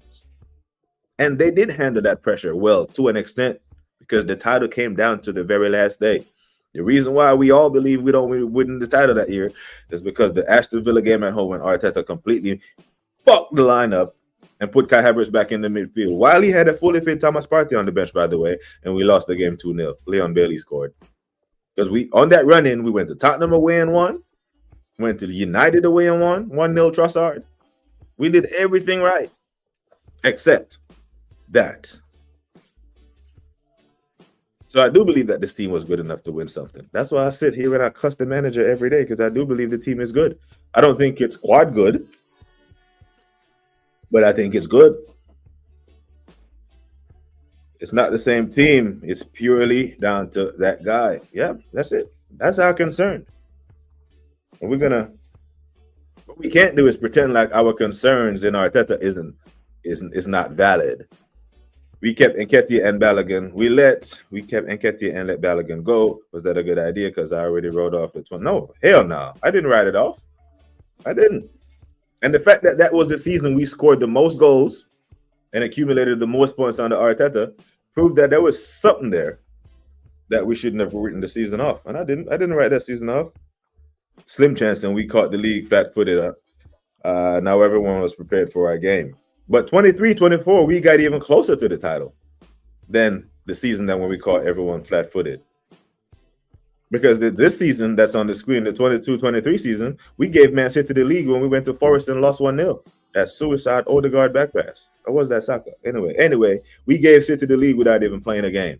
They didn't even play. And they won the league in a hotel room, watching us completely capitulate to Forest. Man, I've been here in the past few seasons trying to talk you guys down from expecting trophies when we don't have the squad for it. This season, we got everything. In 2023, the title run is about deep into that season. Turned out to be right. I trust my eyes. No prescription. Oh, my days. Okay, man. We're not here to, I know I'm not here to change your mind about it. But, the City game has kicked off, people. And it's 1-0. It's 1-0. He's offsides. Oh, flag's up. Oh, danger. Danger already in Manchester. Oh, my days. No prescription, man said. Sheldon said, at the time, last time we went third, second, we won it on the 4th. Yeah. Last time was last time.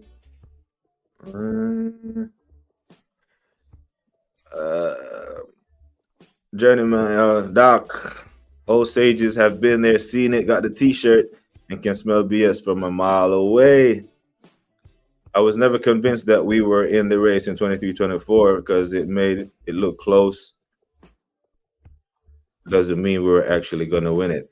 I don't know, but we could have actually won it in 23-24. There was a Premier League title at Emirates Stadium on the last match day. Man City drew. They drew to West Ham. We win the league.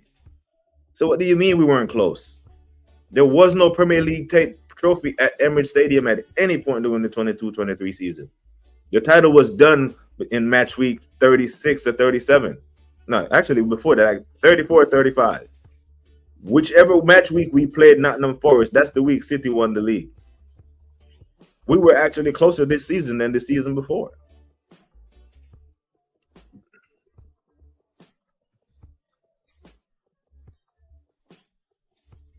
That never gave him the right to throw the League Cup and the FA Cup in the bin. We were never on for domestic cup the previous season. Squad too thin would break our campaign, pursuing it all the way. Okay. Yeah, I got excited there, Quaja, and I looked up and I saw the ball in the net. I love how these mid-table teams don't go to City and play scared, These men believe that they're good. Look at this press. They look at this City team. They don't see a Rodri. They don't see a KDB. And they actually believe they can get something out of it. I like what I'm seeing. I'm looking up. I should be on the couch watching.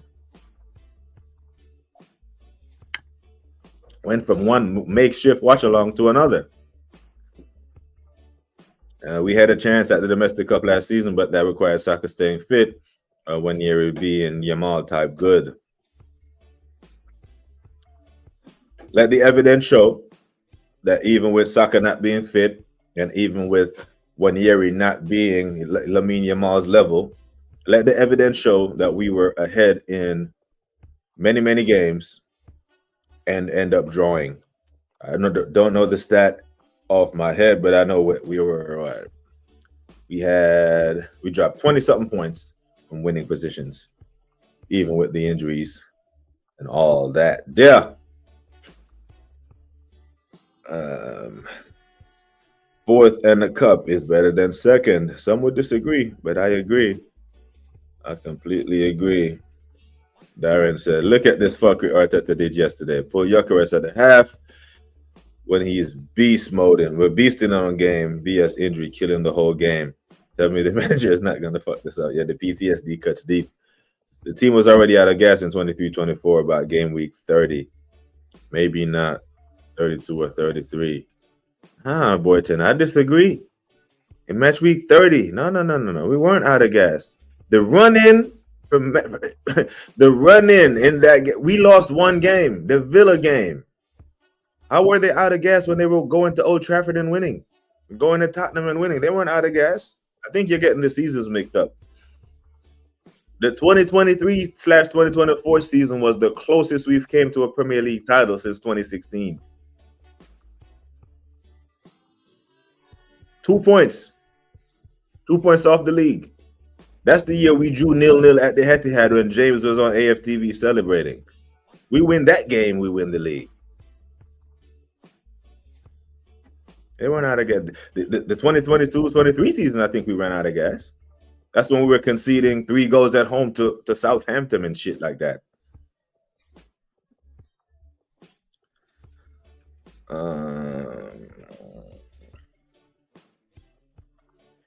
You can't expect Kivior to keep a clean sheet. That's another one. How are people expecting to win the league with Kivior? The only chance for that was 22-23 when Kiwi instead of Holding. Let's not forget that Kivior was our starting center back when we beat Real Madrid. Remember, Saliba went down. I mean, Gabriel went injured, and it was Kivior and Saliba for the run-in. At home, Real Madrid 3-0. Kivior was our starting center back. At the Bernabeu, Kivior was our starting center back. So Kivior was serviceable. He wasn't great, but he wasn't hot garbage in the run-in last year.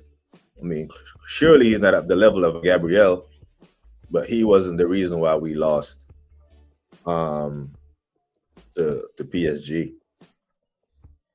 But yeah, prodigious people. I got the game in the background. You know, I was gonna log off, but you know, I'm thoroughly enjoying the conversation. And if you all stay, I might just watch this damn City game. Can you? If come on, Bournemouth go up 1-0. I might watch it. Erling Haaland doing the madness. Come on, Semenyo. Come on, go on. Good pass over to the left. Is that Christie? Oh, that's a foul. That's a pen. Oh, he didn't give it, Anthony Taylor. Bro, you should have dived. You should have dived or dove. The doc is in the chat. The doc is the English major. Is it dive or doved? Is it dove or dived? You know how long ago I left school? Oh, come on, man. Erling Haaland feels that contact in his back. He's going to dive, and the ref would have given that. Come on, Bournemouth. What other game is on today, people? I think Barcelona plays today, don't they? Barcelona plays against Elche here soon. What are we saying? If Kivior wasn't expected to keep a clean sheet or help us, why did this bum Arteta want to sign him? Yeah, he was a January signing at that too, right? Was it a stopgap?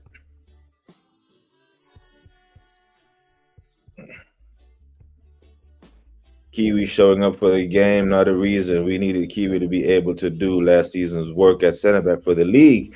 And now we have Mascara and Hincapie. But if you're talking about the quad, then surely not just the league, the Champions League is involved in it.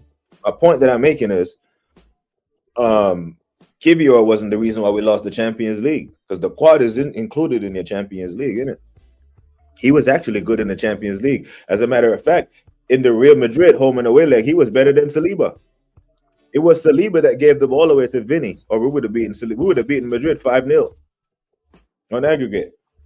When we beat him in 06 on aggregate to go through, it was 1-0 at the Bernabeu and 0-0 at the Emirates. So that was the first time we conceded a goal to Real Madrid in the Champions League, due to Saliba, the better of the center backs. So I don't know if I can accept it was Kivior why we didn't advance in the Champions League last year. It wasn't his fault. We lost the Dembele goal at the Emirates. I don't think Kivior was at fault for that.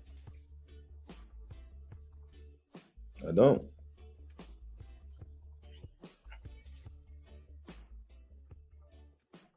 I can't wait to see the Jordy Dread meltdown later.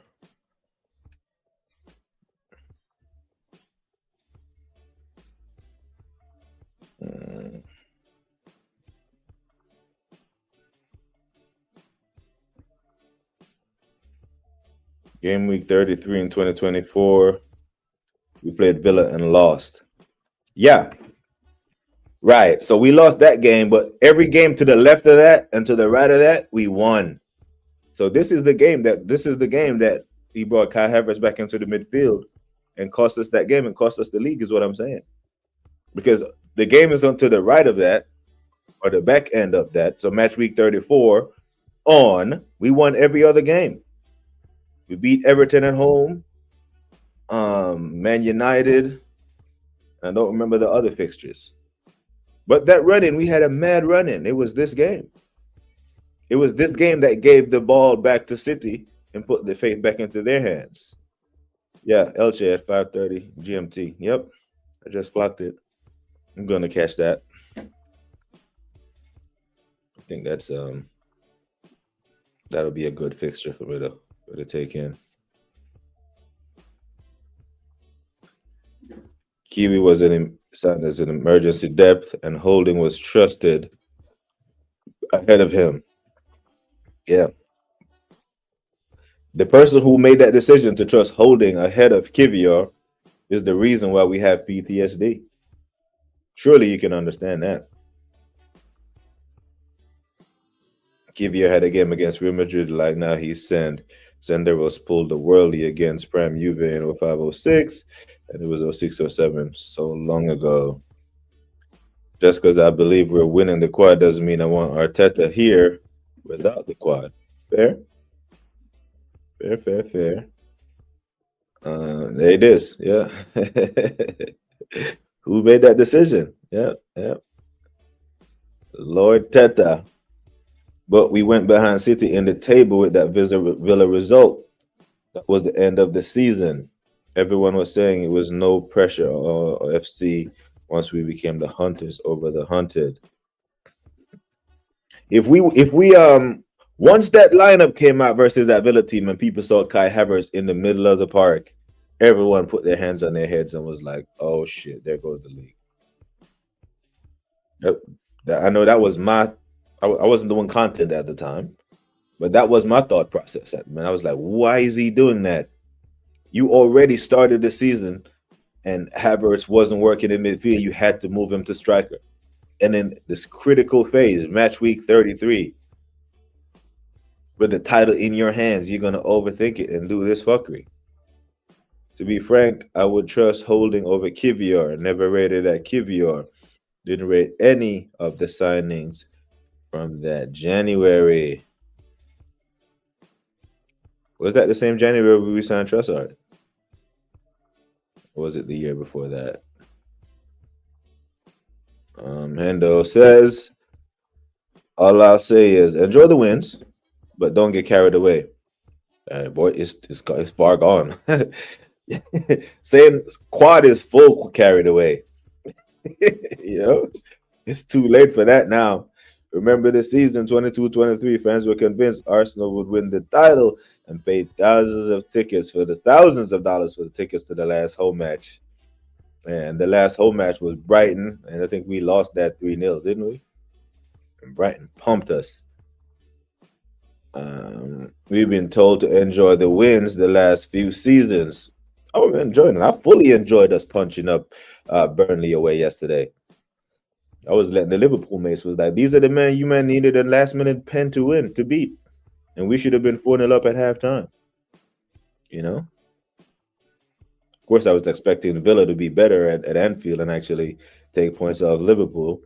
I had all my ammo lined up and queued up to troll Liverpool, but Unai let me down again.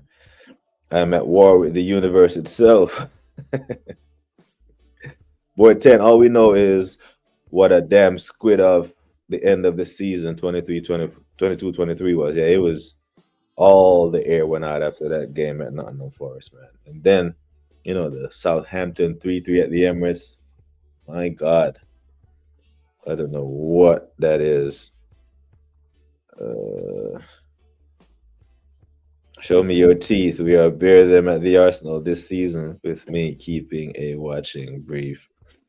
I tell you what, when we get to match week 32, The dynamics of the table will dictate the mood of the chat. Yeah, and hopefully in match week 32, 33, we're still here talking about the quad. Because then we would have won the EFL Cup already, would have been in the deep in round 6, quarterfinal, semifinal of the FA Cup, and Champions League will be looking well. And still, 6, 8, or I'll take the Normski route where 12, 15 points clear. I'm here for it. Fuck that humble shit, enjoying the wins from week to week. Yeah. I mean, those things, enjoying the wins and being humble, both those things can coexist. They're not mutually exclusive. Like I said, no one can tell me that I didn't enjoy the win yesterday. I was enjoying Gyokeres, his movement. I was enjoying us peppering the goal. I was enjoying watching man do clearances off the line. It was target practice. I was thoroughly enjoying that. I'm not gonna lie. But I walk away from that humble enough to know that a 7-point lead with 84 points to play for, declaring a victory after 10 games, a quarter of the league gone, is a reckless thought. Because I've been humbled before, right? Experience is the best teacher. So if you've been humble, oh shit. Erling Haaland's clean through, and he scores. He doesn't miss those, does he?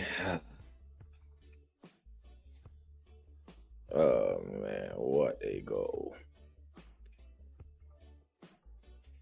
Bournemouth with the high line.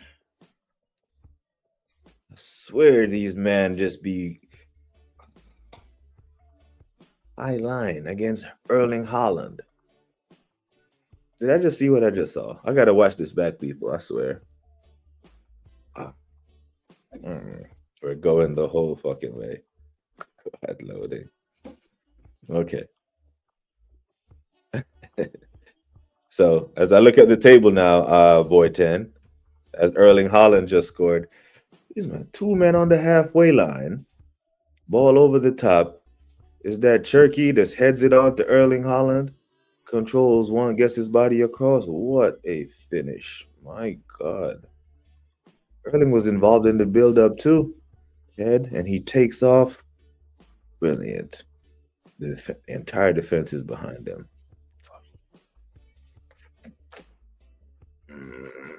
Nico.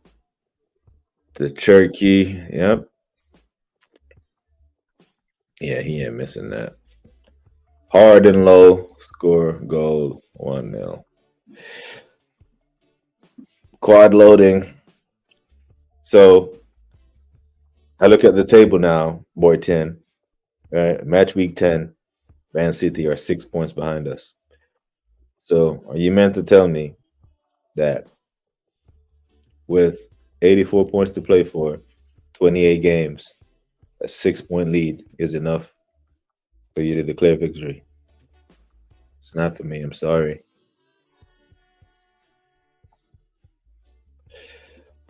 Fuck up Madrid, fuck up PSG, who else they like, Bayern, Barca, anyone. Bring them all on, says boy 10. Everyone can get the smoke. Era say, in my opinion, no excuses. Should have won. We should have had at least one in it. Yeah, 3 title races. We should have had at least one. Arteta pick the teams, playing the players, getting paid massive amounts of money. Do your job. Blue Goldfish City not ready for the waves of ocean this season. Jesus Christ.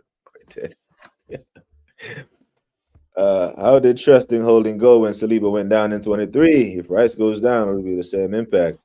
That's why I was nervous seeing him start yesterday and playing, those heavy minutes. Probably goes down the same way whether Kivior played when Saliba goes down. Kivior was not good at all. AJ said the quad will never happen. 04, 02, 89, definitely can't. Man, it's never been done before for a reason, man. Hit the gym, Arsenal fans. GNA, big arms. And the trophies you're gonna win. Gonna need big arms for the trophies you're gonna win. Gonna need a trophy basket to put the trophies in the bag. Eros said 100% Seymour. There's always an excuse. Nah, do your job. Earn the paycheck. Simple as. I don't want to hear bigger fish to fry bollocks this season. Facts. Surely that has humbled them. Facts, bro. We know why. We know any other manager at any other club across any other sport would be get canned by now, let alone be given the big job to begin with. The good thing about the season is that Arteta is too competent for here not to get a trophy. If one failure point was Edu and his stupid barbecues trying to sign players. I've been humble since before Holland even kicked a ball. Fuck this humble shit. Okay, and that's what, we'll be humble. Boy 10 will have all the chests, and it will level out. Right? So you can have all the chests that we don't, Boy 10, because I'm not ready to declare victory, a 6-point lead with this manager over that City team who has proven that they can chase down anyone. Seen them chase down Liverpool twice, put 97 points on the board and 92 points on the board. Seen them chase us down and put 91 points on the board when we had 89. It just had to be him, innit? Now, if Bournemouth go on and win this game 3-1, and I get my FPL points and he wins, cool. Holland breaking scoring records this season. He's on a mutt, bro. He's on some craziness. What's he on now? 12? How many goals is this Norwegian meat shield on?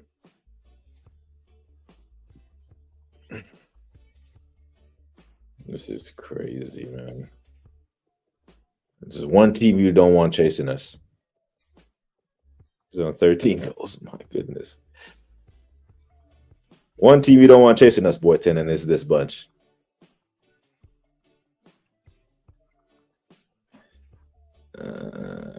Can we check for offsides? Even if it wasn't going to be given today. Only problem, Boy 10, Bertha isn't the manager picking the tactics or lineup. This provides pressure on Arteta. But in the end, he will expose himself. Either he'll expose himself as a great tactician who was able to adjust his tactics to play with a Eze and the Gyokeres, or he will prove that he just isn't. He just isn't that guy. Been cautious for years. What if we lose? Nah, we shift the energy. Born winners, born to fucking win. We winning it all this season. Yeah. I want Hendo. I'm gonna gain some ground on you this season.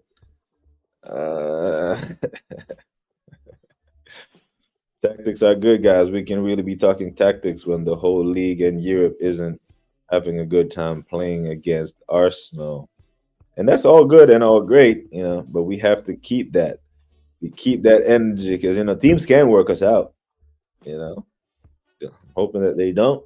Or if they do work us out, can we raise our level? And, can the manager work them out when they work us out? Can the attack catch up to defense? Because I fancy if we score 2 goals in any match this season, I expect Arsenal to win. So there is where I will give you some chest, right? I will match your chest, Boy 10. Okay? If this team can show me that they can score 2 goals against most teams, then I expect us to win. If he can coach an attack to score 2 goals per game, because I don't think most teams can score 2 goals against us. At this point, we score 1 goal, we're not losing. Worst case scenario is a draw. We score 2 goals, I expect us to win. Lock off your stream. You're not ready for the watch along. Nah, it's in the background. Oh shit, 1-1. 1-1, yeah. Is that the American?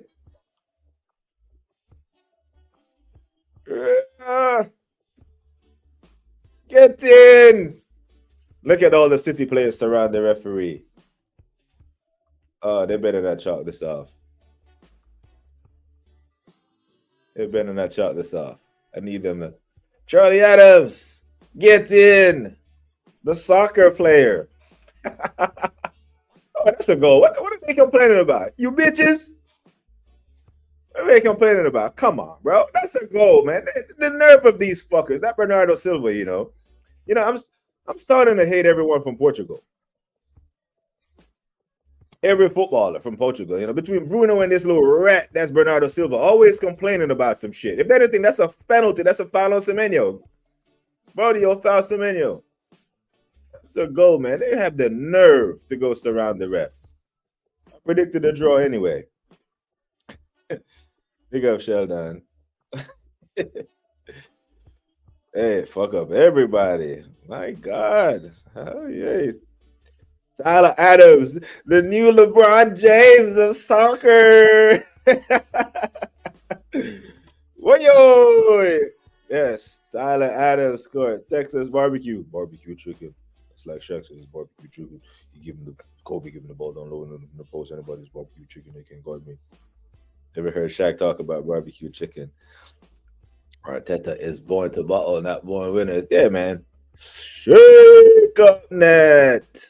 I love to see the net bulge. Big up to G Wills. Yo, brother, that's the difference with City players in Holland. Would any of our players, bar Eze, give that ball to Gyokeres one touch? Eze. I think Odegaard can make that pass, but he's so inclined to make the safe pass sometimes.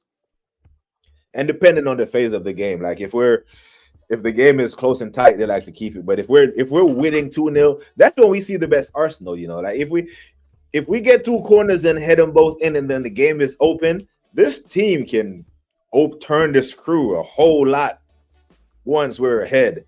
It's when we're probing is when we look boring and dead and predictable, lethargic and limp, and all the words that you don't want to associate a football attack with. They like Chelsea and Caicedo and Palmer and them, man. That's Blue Staffy over there.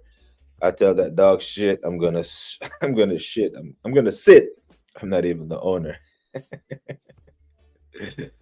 Holland scores 25 goals and 16 appearances for club and country. Yeah, he's a madness that he's doing. But big up to Charlie. We're all fans of Charlie today. Now we need Bournemouth to go ahead 2-1.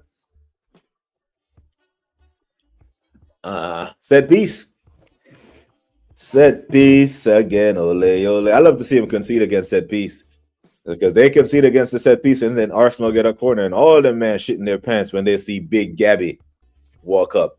And they see Big Gabby tell Saliba and do the mouth thing and dial up the play. And Deckers is over there about to whip the delivery in. You know what it is. But they better not concede. Bournemouth, show it up. Don't do this. Don't do the hero thing. Don't foul. Oh, damn. In danger here. You're in trouble here. Doku folding in each other. Don't foul. Don't foul. Don't foul. I'm not looking at the chat for the spoiler because I don't know. Shit. God damn it. Don't touch him. That Bernardo Silva, he'll dive. He's a little bitch. He's looking for a handball. They're appealing for handball. Look at these fuckers surrounding the ref. Where are the cards? Where are the cards, Mr. Taylor? Brother, these City players, that man just corralling the ref.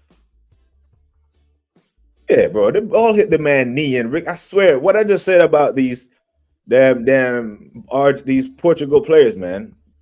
I swear, fucking look at Ruben and Bernardo Silva chasing the ref all over the place. What do they have in common? They play for Portugal. Bunch of whiny little bitches, I swear. And VAR is really gonna look at this. You kick the ball on the man's knee and it ricochets onto his arm. Come on. They give this. Big up to SD. San Diego FC. Benny, you've been gifted a membership by, I think it was Claire. Do you see Claire in the chat? You big her up. VAR better not fuck this up, man. Go take that damn corner. City, all the breaks that they've been getting, they don't need to be getting any other breaks. They've been getting a break. Weren't we told that the 115 charges was supposed to hit by now, or the verdict was supposed to be hit? Ooh, almost scored. Another corner.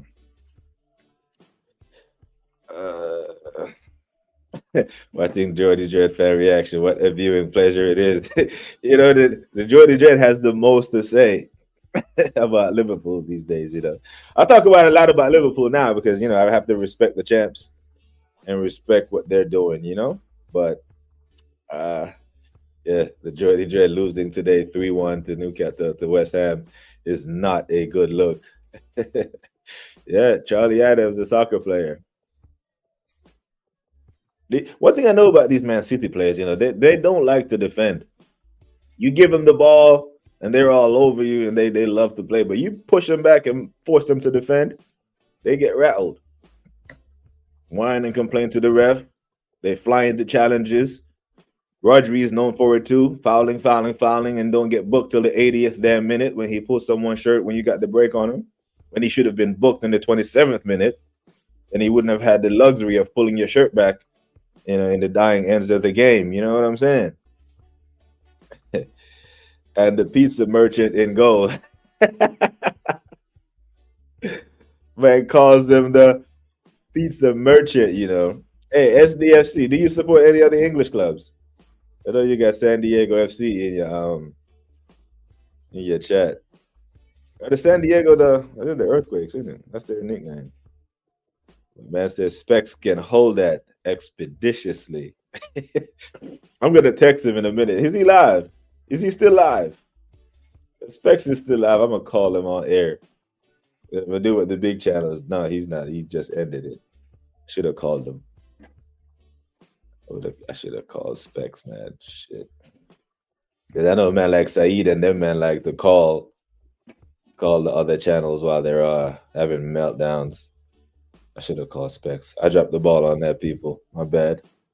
Next time Specs is on air live and it's a bad result, please remind me to give him a ring and troll him. I can do that because we collected our 3 points. We take it game by game, week by week. Boyd Tenden skipped all the way to May already and shit, saying that we're gonna win it and that, but I'm not there yet. Oh shit! How is he 1-on-1 again? Fucking hell, man! They keep doing this highline. What's wrong with these motherfuckers? Oh my days! I know we rate Iraola and shit, but bro, you got to realize your level. You can play ball, you got a good squad, but you're being reckless now. You're letting the Spaniard in you take over. The Unai Emery Spaniard and the Arteta Spaniard. You just got back into the game and you're leaving Erling Haaland that much space. And like, what the? 2 defenders in between them. One goes to the ball and gets completely gut. And then the damn left back is playing him onside and try to jump back off sides. Anyone have any defenders? Anyone have any defenders? Any Bournemouth defenders in the FPL? You're gonna be sucking. And then the goalie is just sprawled out there because he can't touch him. You touch him there, you're getting sent off.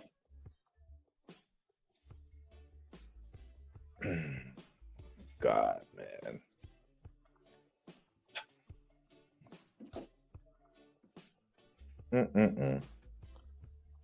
For fuck's sake. Now the dagger could be the 2. You know what? I predicted a 2-2. My 2-2 is still on. My 2-2 is still on. They just got 13 Premier League goals, They got a graphic on the screen right now. Man City's second leading scorer. Anyone want to guess? Own goals. Uh-oh. Oh, Jesus. Is it about to be 3-1? What the fuck is Bournemouth doing? They lucky that chance didn't fall to Haaland. These men, please play like this against us. Why do these teams go to Anfield and go to Etihad and play like they're stupid? But when we go to where do they play at? Vitality. When we go to Vitality Stadium, these men are going to park the damn bus. Come on, Semenyo. Go on. Go on. For the love of the football. Oh, he whipped it.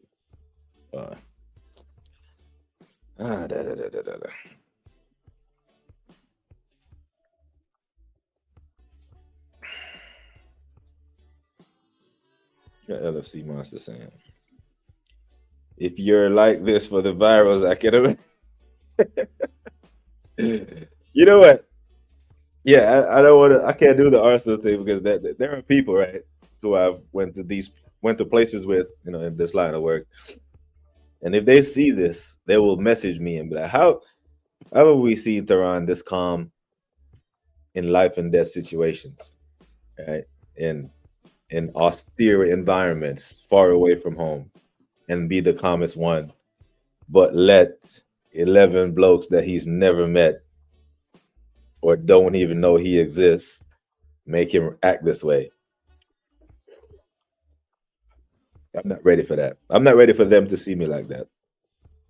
But I don't. Come on, Bournemouth, you man.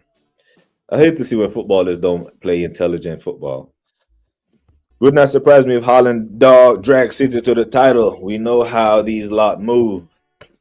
My thing was never with Holland. My thing was, I think without Rodri, over 38 games is going to catch up to him.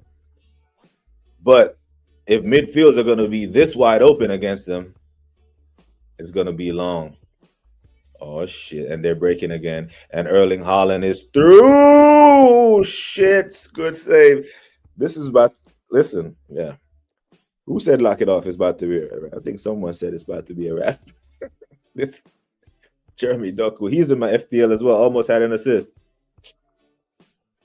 That's 4 one-on-one chances with your goalkeeper at 36 minutes.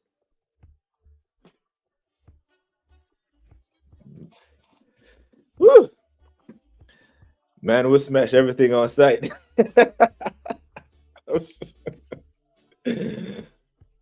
I got kicked out of a hotel in Switzerland in the 2022-2023 season during remember the Bournemouth game, the Reece Nelson goal. Reece, remember that one?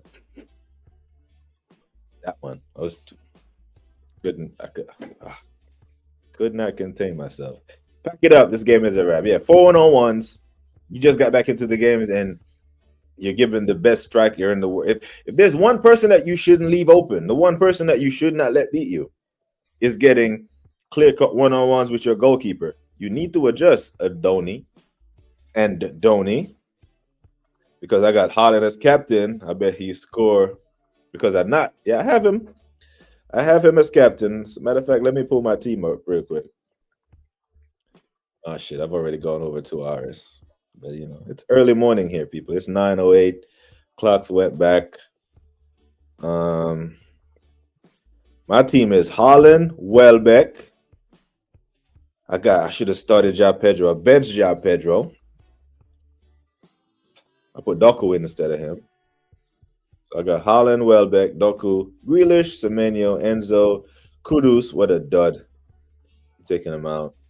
Timber, McKeely from Sunderland, Gahey, and Kelleher. Yeah. I'm definitely. You know what? I should get rid of Kudus, but I just looked at next week and he got Man United, so he's going to bang.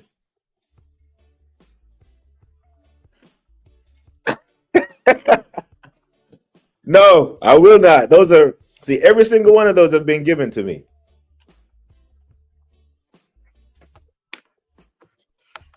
Yeah, those are plaques that's been given to me when I'm leaving the units.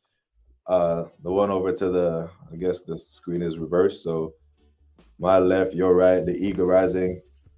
My plaques just look like a little thank you notes from the units when I leave. When you leave the units, they hey, thank you for your service to this unit, your dedication, but generic stuff. Just saying. For the units that like you. But now I got some on this wall back here. Over 24 years, I've accumulated quite a few of them. But yeah, the desk and my coaster, my Warren Officer coaster. It's the Eagle Rising again. It's just a bigger version of it back there. That's what it looks like. It's the same thing that's on my hoodie and all the hoodies that I wear on stream. My coffee mug, everything will be thrown.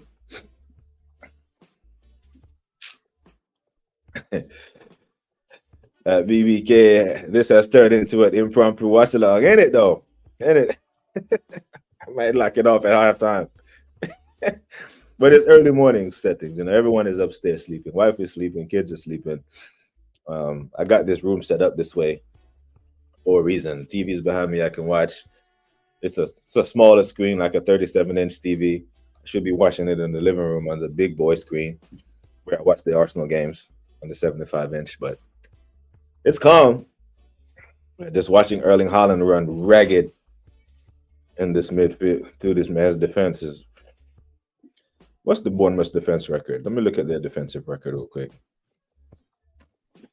But I'd rather Bournemouth be 6 points closer to us than City. I'm not gonna lie. They've conceded 13 goals, so yeah, not great. Now next week, City versus Liverpool, with Liverpool on 18 points and City on 19, if the results hold. We're really looking at a draw being the only good result. Semenyo's down, back up, looking like moving a little gingerly. Yeah, so what? Liverpool, City, only a draw could be a favorable result for us next week. We damn sure don't want City winning, getting closer to us. And we damn sure don't want Liverpool to gather momentum based on the run of games that they have after the City game. Forest, West Ham, Sunderland, Leeds, Brighton, Tottenham, Wolves, Leeds, Fulham. Those are all wins for Liverpool in my book. FPL could be it's a motherfucker, man. It had to be him. There's consequences for getting emotional on the battlefield, not for supporting your own teams, apart from some banter. Consequence was getting thrown out the damn hotel. Had to go find another hotel for my wife and kid while we're, on a weekend getaway. It's not a good look. That's what the asna will do to you. Stay on side, boy. Stay on side. What are you doing? Don't go early. Go on. Stay on. Nice little flick. Okay. Play him. Okay, turn. Give it a wag. Nope. Yeah, make these men defend. Play the game in your half. Just be very careful when the ball is turned over. And, of course, Anthony Taylor will give that as a foul. Oh, pussy, Ira Koglu. That's who we are, mate. Yeah, he needs to fix up, man. Every time I looked up, bro, I looked up 3 different times randomly, and Haaland was running through. I absolutely killed it in FPL this week. Started Yao Pedro, Caicedo, Rashgraver. Oh, look at you. I have to consult Dr. Seymour Butch on the weekend warm-up before I pick my starting lineup. At BBK Sports, you'll have to give us a proper tour of all those plaques, frame, tributes. Yeah, so on the member stream is scheduled for Veterans Day, November 11th. So yeah, it will be everything other than football. I'll take them off the wall and do all that stuff. So if you're all available at 7 p.m., around 7 p.m.-ish on November, and that's UK time anyway. I'll schedule all my streams for UK time. 7 p.m. UK time on or around there. Yeah, the member stream, we'll do all that stuff. Impromptu watch along. Big up to Coop. Big up to Cooper. Make sure you staying off that ankle, my guy. But yeah, SDS. Got excited, but my 2-2 is still on. I predicted 2-2, and it can't be 2-2 without a 2-1 at some point during the game, innit? But this game really should have been 4-1 or 4-2 if the damn Bournemouth player had held his run within the first 30 seconds of the match. But I can't have City win this game, man. We need the second half performance like Forest versus United. Ooh, what a touch from Semenyo on the left foot. Ooh, that was clean. Yeah, we can never get that from Martinelli or Trossard. Our last pass was kind of shit, though. Why am I just slipping and sliding over there like they're in some wet vagina? What are we doing? The groundsman I hope he waters that damn side of the pitch, man. When City are attacking that side next time, so they be slipping and sliding. I don't like that. Come on, Bournemouth. I let the Jordy Dread get away today. Over the top, okay. Have a go. No, don't be scared to shoot, man. These men can't defend. There's no Gabriel back there. It's a bunch of weak ass Man City defenders. Don't be scared to take it to them. Come on, Doku. Come on, Doku, the Belgian Iwobi. Happy feet ass. You know, the man they used to call Luis Diaz the Colombian Iwobi. Called Jeremy Doku the Belgian Iwobi. Man feet are happy as hell. You don't know if he coming or going. I think that's why Jeremy Doku will be beating defenders a lot of times, and a lot of times he doesn't. Because he moves his damn feet so fast, he don't know if he going right or left. He honestly doesn't know. Yeah, man. Yeah, you know, like when like when your wife finds some money in your pocket.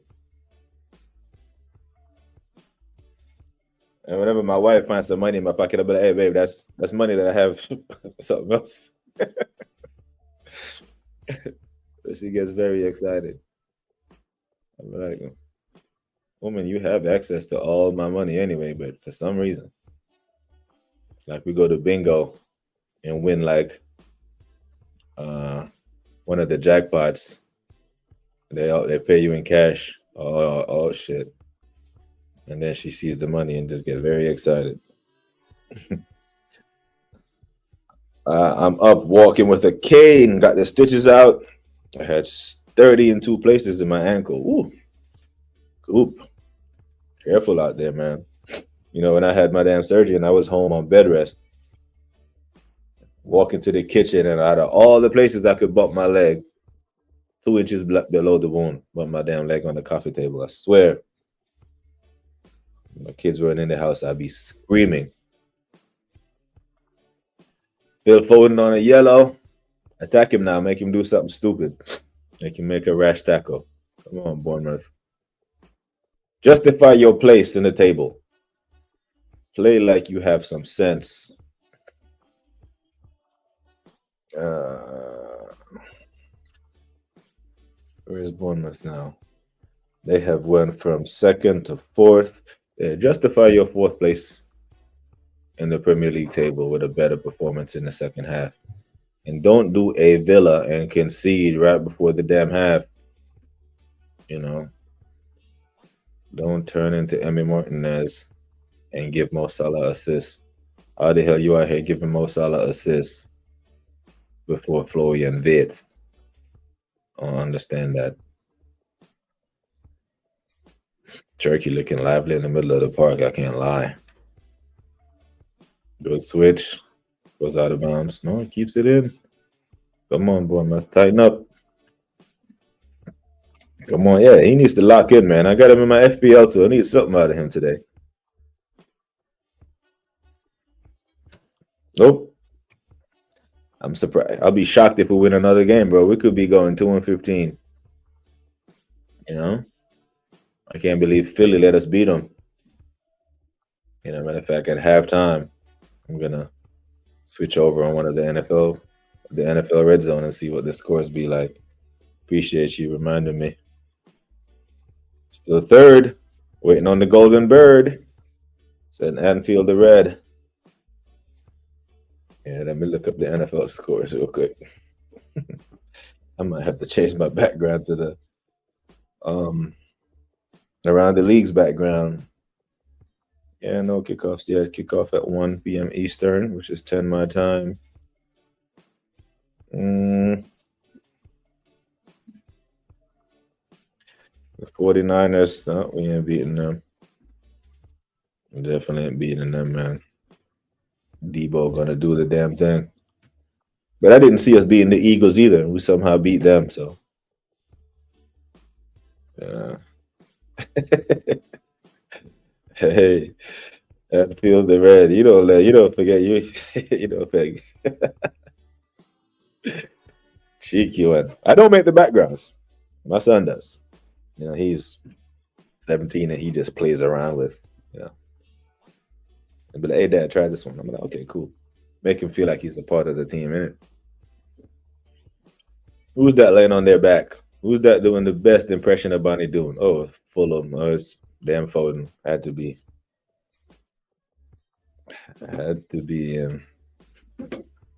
Doc, I'm not even going to put that on the screen. I see what you're doing there, but, you know, I'm not going to do that. Yeah, division rivals. No, we ain't doing that, bro. You get a slap for that. They ain't flying nowhere. Big them up still. They won the damn trip last year. But I don't think you defend your title this year, unfortunately. You know. I think the NFL love Patrick Mahomes so much they're gonna give it back to him this year. Ooh, he went around the wall. Petrovic. Oh, I forgot that. Is this the Chelsea throwaway Petrovic, the Chelsea goalkeeper? The one that got thrown away for Sanchez. He must be ass. Or is the talent management at Chelsea on some craziness where man would bin Petrovic and Kepa to start Sanchez? That's crazy. But then again, Chelsea does weird shit. Chelsea does shit like sell Madueke and buy Garnacho and Gittins or Shittins. Did you man see the chance that Yao Pedro gave to Gittins yesterday and he kicked straight up in the air and shit? Like, brother, if them is the type of plays where make you don't even want to pass the ball to man, you know? When you get, brother, man had a wide open goal to kick into and completely made a mess of it. 1 second, people. Let me gotta plug my computer back in. It's battery running low. I know I think I think I knocked out the damn. Got the battery warning sign low, like I kicked.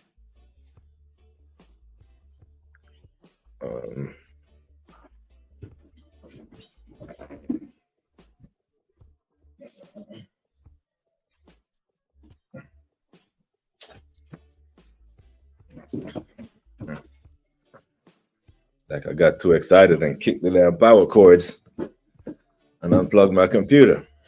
But yeah, that pass, Yao Pedro late in the game, passed the ball to Gittins, Shittins, Kittens. Man, kicked the ball out of the stadium. Yeah, not winning, man. Dead. We've been drafting poorly for like 4 or 5 years now. Still one of the best running backs the NFL has ever seen to our rivals, and he runs them to a Super Bowl. Runs all over us while doing it. Still, you know it. Still bitter over that. Like, people need to be fired over that stuff, man. That is criminal behavior. That was Gittins, Kittens, Mittens. They're smitten. Man, just kicked it out of the stadium. So now, if I'm Yao Pedro, the next time I get the ball going forward, I'm not passing you that ball, bro. Even if you're in a great position, I'm like, nah, you need to be punished for that criminal miss. 3 great chances in the last 10 minutes to beat Spurs. Yeah, they did. Because I had them winning by 2 clear goals. I had them putting 3 past them. I don't care if it was at Tottenham. That was my prediction for the Chelsea-Tottenham game. 3-1 to Tottenham, to Chelsea. Because Tottenham's home record, dead. Dead. But they got Man United next week, yeah? I think Tottenham has United next week. That should be a spectacle. I literally don't even know what that can go either way. As a matter of fact, 1 second, people. Don't you go anywhere. Might as well turn it into a second half watch along. Don't you go anywhere. BBK will be right back.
And we're back. We ain't going too far. Big up to the Latvian Gooner. I turned a random morning stream into an impromptu makeshift wash along, my guy. You know, the community be communitying. Once the community, the chat was just on smoke earlier because we have to fight back against one of our own, man, like boy 10 saying that we're winning the quad in that. And we're like, brother, we have to win one first. Let's get one in the bag before we say we're getting all four. Jesus Christ, Claire, Claire, are you mad? Sweet baby Jesus. Claire. It's like Claire announces herself in the chat by giving memberships. Sweet baby Jesus. Sweet baby Jesus. Woo-hoo-hoo-hoo. But you know, you're gonna get your round of applause every time. And another one. Maybe even the third time. Far too kind. But we need Bournemouth to start, you know, the way you're dishing out memberships, we need Bournemouth to start dishing out some clear-cut chances instead of giving them up. Out here just getting peppered. Like, what the hell is going on? And if you are in the chat and you don't have your membership enabled gifting, you're missing out because Claire could have made you a member. So I tell you what, with all these memberships being dished out, I expect to see quite a few of you at the members only stream in 9 days' time. But at this point, Claire is just simply just awesome. LSD Monster said, can't wait to see Deji get cooked. He's been chatting a lot about my club. But you know, somehow Deji always wiggle out of the cooking. Like him and Wolfie. I think Uncle Views calls them like Deflectimus Prime. Deflectimus Prime. Them man are the masters of deflecting and wiggling out of stuff. You know, you remember a couple seasons ago, I think when he was at Wolves, I haven't seen him when he do it at Fulham. Remember a couple seasons ago when Adama Traore used to come on, man used to put on baby oil. Used to do his best Diddy impression. You know, he should be investigated.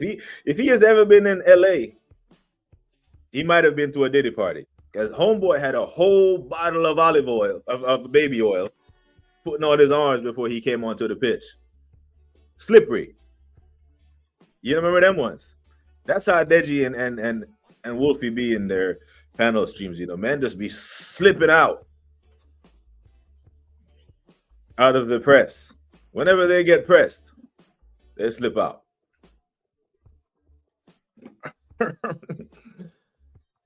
How can my own father be late to a dinner he planned? Oh, he's one of them, huh?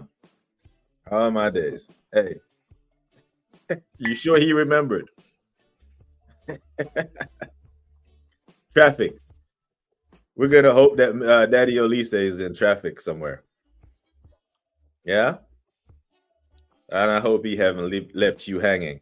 But how kind are you to be on a dinner date with the dad and still checking in, showing love to the community? Come on, Claire. Far too kind. So make sure you say hello to your dad from all of us, from the BBK Sports or the toxic negative Guna community. Wish you a very, very fun evening with you and your dad. Big up. Walter Made. Big up to the Latvian goon in the house. My tutu's still on. The minute my tutu go out the window, I'm smashing and I'm ending the stream. Mac and cheese, collard greens, canyons. What you doing today? Cooking. Thanksgiving. Soul food. For anyone who just know, the doctors describe what we call soul food here in these United States. Yeah, Thanksgiving is in 3 weeks, 4 weeks, where the average American puts on what, 8 to 12 pounds over 4 days. Hey, I like that shot, you know. I like that shot, LFC Monster. But I don't know what kind of, I don't know, I have to come up with something. I'm not sure what kind of music Clear is into. You know, the E Ross thing just kind of happened because of the Ross, Ricky Rose Ross reference. But soon enough, we'll know enough about Claire so we can have our own tribute. But she's on some legendary ish for real. Can't lie. 2 games left for November international break. Slavia Prague, Sunderland. Final break of 2025. When's the next one? March? Next international break shouldn't be till March, yeah? When is Thanksgiving this year? Thanksgiving is always the last Thursday in November. So it's not usually a set date. It's not a day. It's not a dedicated date. It's a day. So this year it falls on the 27th. So yeah, not a given day. It's not like it's Christmas and obviously New Year's. The final Thursday in November. Like election in these United States are usually the first Tuesday in November for presidential elections and stuff like that. Just, you know, another weird fact I'm throwing out as we do watch along settings. Impromptu watch along settings. May need to consider Claire is actually Elise. You know, what's that? How much is Elise on? Like 700 bags a week? Bayern does play handsome wages, you know. Very handsome wages at Bayern. I know LFC Monster are wishing that they paid Luis Diaz a little more to stay. Because I think he could have really helped your squad this season. Not gonna lie. Yeah, you know, even when I miss Latvian Guna streams, I catch him on the watch back. He's never done a stream that I haven't hit liked on. Unfortunately, a lot of times the panel shows that I do conflict with Latvian Guna streams. Like today when he goes live, I'll be on with Shane for off topic. Off topic today with Shane Guna will be on what's today's topic? I don't even know what today's topic is. Because I don't take notes and go into these panel shows. You know, I just go there and hopefully the football knowledge of watching this game for however long actually carries me through the show. But going on a show with Jez, Kenny, and Shane on some off-topic stuff be a tall order sometimes, you know, because them men know some football. Yeah, and it's 7:30 UK time. Off topic. Greatest international team ever. The panel picked their favorite team. Ooh. So damn. So I'm gonna have to pick my favorite international team. I won't give it away because I don't know if Shane might pop in and see this, but I have about 2 or 3 to choose from. Speaking of which, I don't know. Chat. International football. Who is your favorite international team? 2002 Brazil, 94 Brazil, 1990 West Germany. What are we talking about? What you saying? The 2008, 10, 12 Spain team? What's you man saying? There's been some fantastic teams out there. Men like Jez and Kenny, they can go back to teams that I can't even speak of. I'm just gonna be. If this show is an hour and a half long, I might get 5 minutes of speaking time because this will be one where I'm gonna sit there and listen to these man because this be about to be some serious knowledge on that show. To be fair, Deji Spurs, he did say he only expected Spurs to be a top 6 finish. He is putting Frank on forward. The thing with Deji though is Deji will actually go at other teams who actually won stuff at the end of the season. So before Tottenham won the cup, the Europa League last year, man was having to go at United. The year previously, you won the Carabao, don't mean nothing. This, nah, bro. At that point where them men weren't winning anything, Deji was having smoke for the teams who were actually winning. You know, And then that's why a lot of people got onto him. But the fact that Tottenham actually won something last year gave Deji, more ammunition to go at the man them who says you win the EFL Cup is supposed to help you to kick on and go win other things.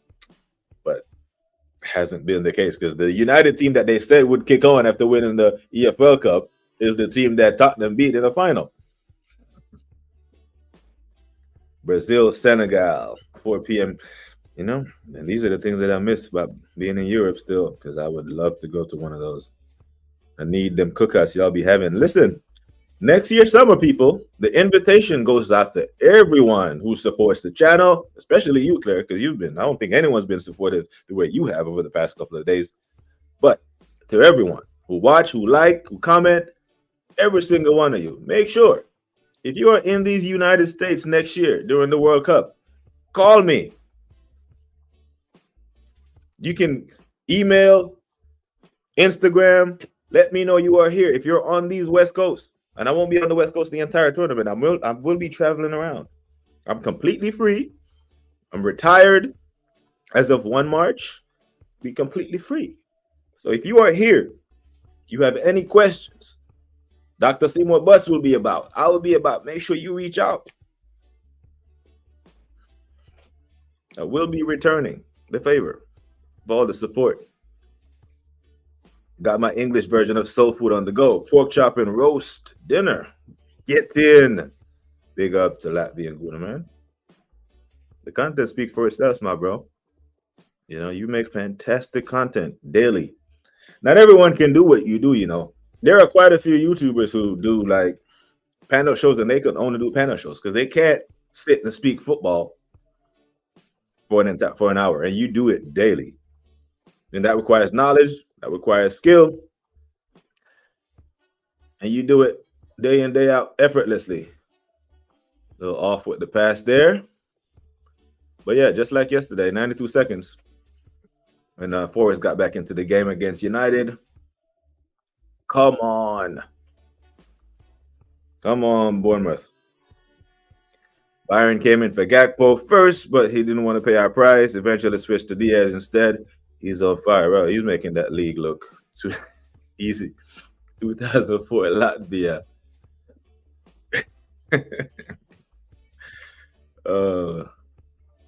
You mean the 74 hot Dutch team?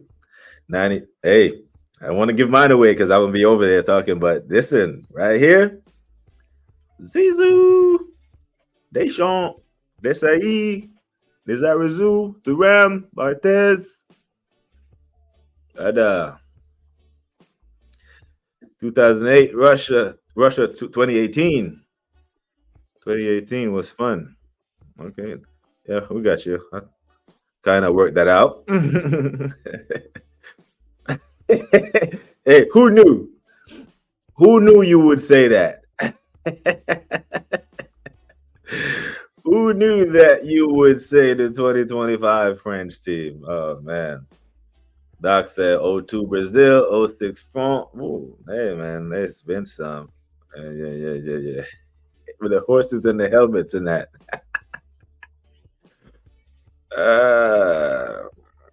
Yeah, for real. Drop us the US folks a line. I'm about an hour and change from Philly on the train. We will be about.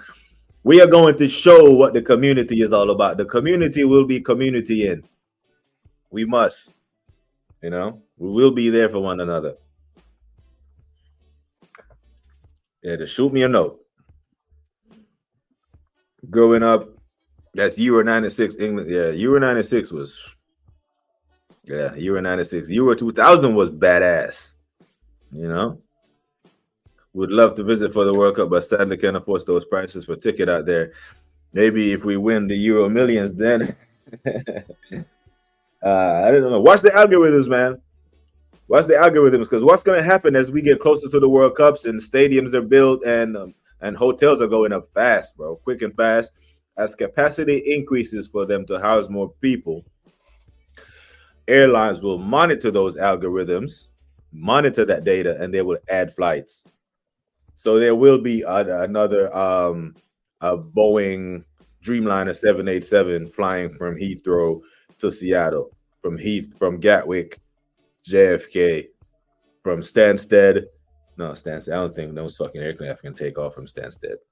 But you know, like Gatwick to Heathrow, Gatwick to O'Hare in Chicago, and that they're gonna be adding flights. So make sure you keep monitoring. You can turn on your notifications on some of these flight apps. You put the route in that you want to go, alternate route, additional routes, and they will send you a notification when flights become available. So yeah, it's still, there's still hope there. I said, nah, the 04 Latvian team beats them all. 2008, but that was the Euros, not a World Cup. Okay, gotcha. That year, Arshavin. Okay, all right. Arshavin, the man that boarded the net 4 times at Anfield. I was at Anfield in '96 when Holland played France and lost in a penalty shootout. It was a long, depressive dive. Yeah. Any of you may remember the game in '98 when Argentina played the Netherlands. That game was one of my all-time favorite matches at the World Cup, you know. With Overmars and Bergkamp with that long diagonal. Right there. Yeah, man. World Cup. Latvia's shows are pretty, yeah, badass shows, man. He makes great shows. G. Wills, 2002 Brazil, R9 in his prime. R9 avenging the '98 failure of the World Cup. Come on, he puts it wide. Who's that son bitch? Oh, Koopy, you ball. Oh, Lord. Evan Nielsen scores that. Come on, Adoni. Come on, man. Put on the Brazilian. I don't know what Koopy is on there. You cut that back, you have the whole other side of the goal to aim at. Hey, Semenya's looking lively on that left wing, you know. G. Wills, what year was Nigeria a very good team, '98 or '94? I think they were better in '98. Sunday Alucia and that. They had some '98, they were right. I remember them from '98. Them damn Super Eagles were cooking in '98. I really rated that '98 squad. And in January '09, we set our shopping. Yeah. No, USA, I'll believe that. Oh, yes, sir. I believe that we will win. It was what's his name? The one that's on the morning show with Rebecca Lowe and that, the goalie with the beard gang. What's his name? Tim Howard.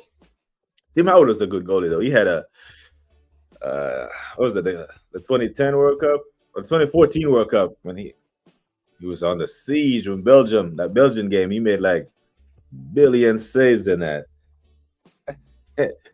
I was hoping we played Ireland in the final after thumping them in the group stage 4-1, but those bloody Germans.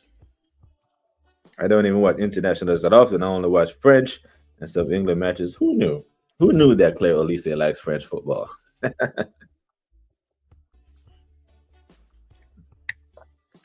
Yeah, the 94 World Cup, Nigeria was a very good team. But that year, that Italian team and that Brazil team, no one was beating that Brazil side. Romario, Zico, Rai, fucking Zico. You had Romario, Bebeto, Rai. I think Taffarel was in goal for him that year as well. It was Taffarel. Mario Zagallo was the coach. That Brazil team was just, they were on smoke. Edmundo, but you know, the Roberto Baggio and that Italian side, some wicked ballers, man. Oh, there it is. He has to score. Oh, Koopy, take him off.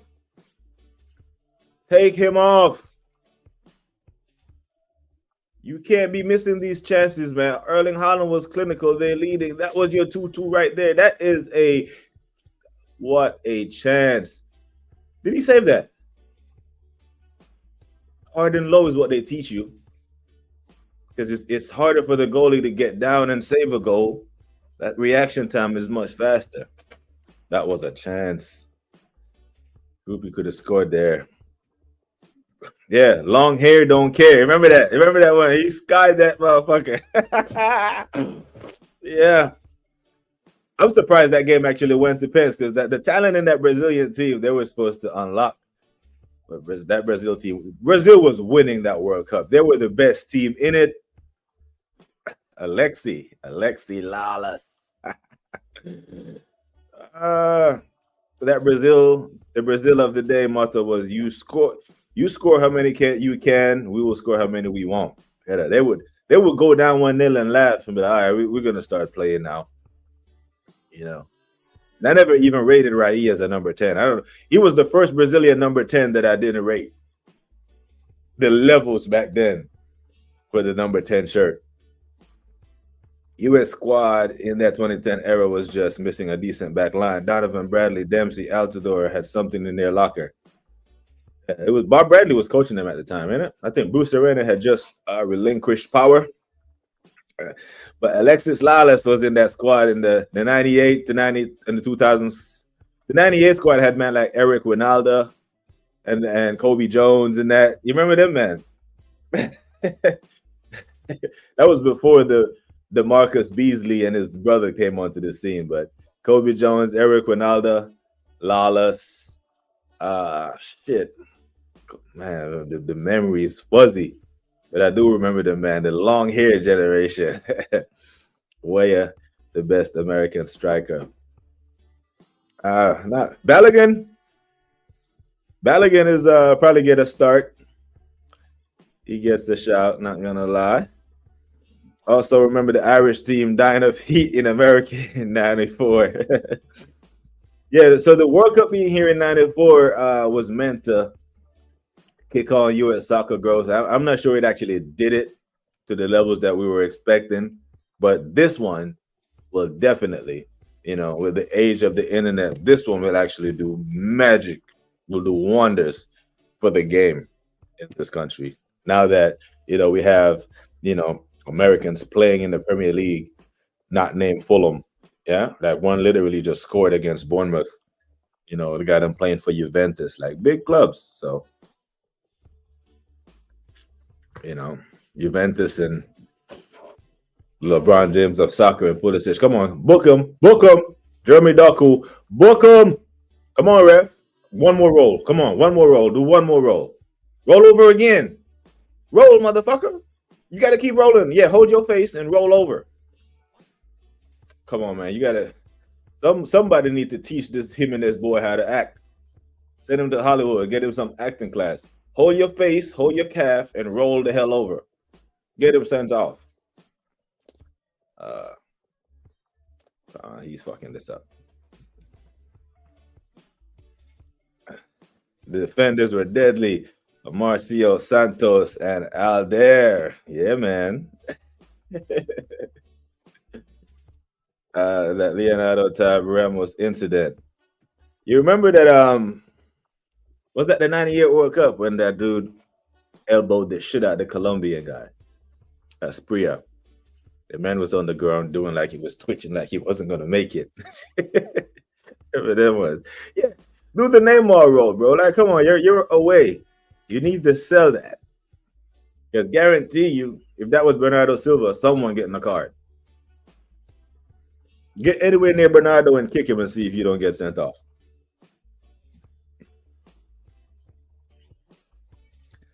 Tutu still on, but Krupi is fucking it up. I sense another City goal, though. I'm not going to lie. Need 3 points. We got our 3 points. We need LB and Big Steve mudded tomorrow in the midday panel shows with Saeed and them, man. You can't have City collecting points when. Because if everyone is going to be talking about Arsenal, Liverpool, and then while City is quietly collecting points, it could be long. That's what City want. They can handle the pressure, but they'd rather deal without it. All right, come on. He's going to shoot from there. While Semenyo is wide open. See these decisions, Come on, Brooks. You ain't got that. You ain't got that in your locker. What are you doing, bro? Check these man's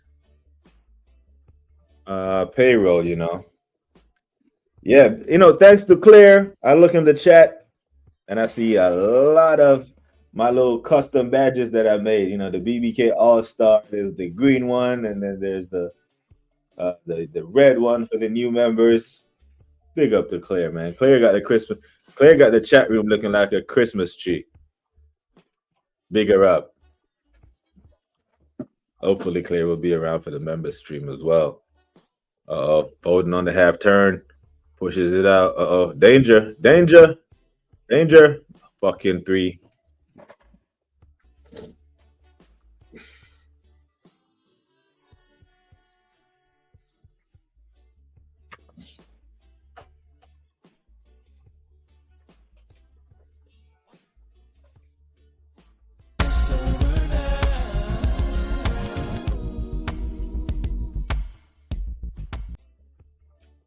It's over.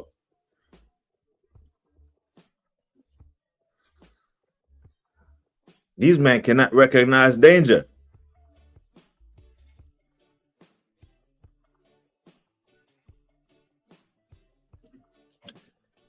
You know what? You look at these men play defense, and then you look at our Arsenal play defense, and then you have a whole nother level of respect for Saliba, Gabriel, and Timber. Because man are waltzing through midfield and in the 18-yard box like they ain't got nothing to do.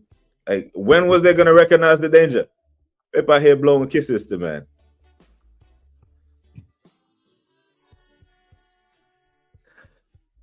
Liverpool, now we're back to being chasers. Is that what that is? Knew it. Instant regret for Bournemouth not taking those chances. Yeah, went from the 2-2 to 4 goals, but the split is not ideal.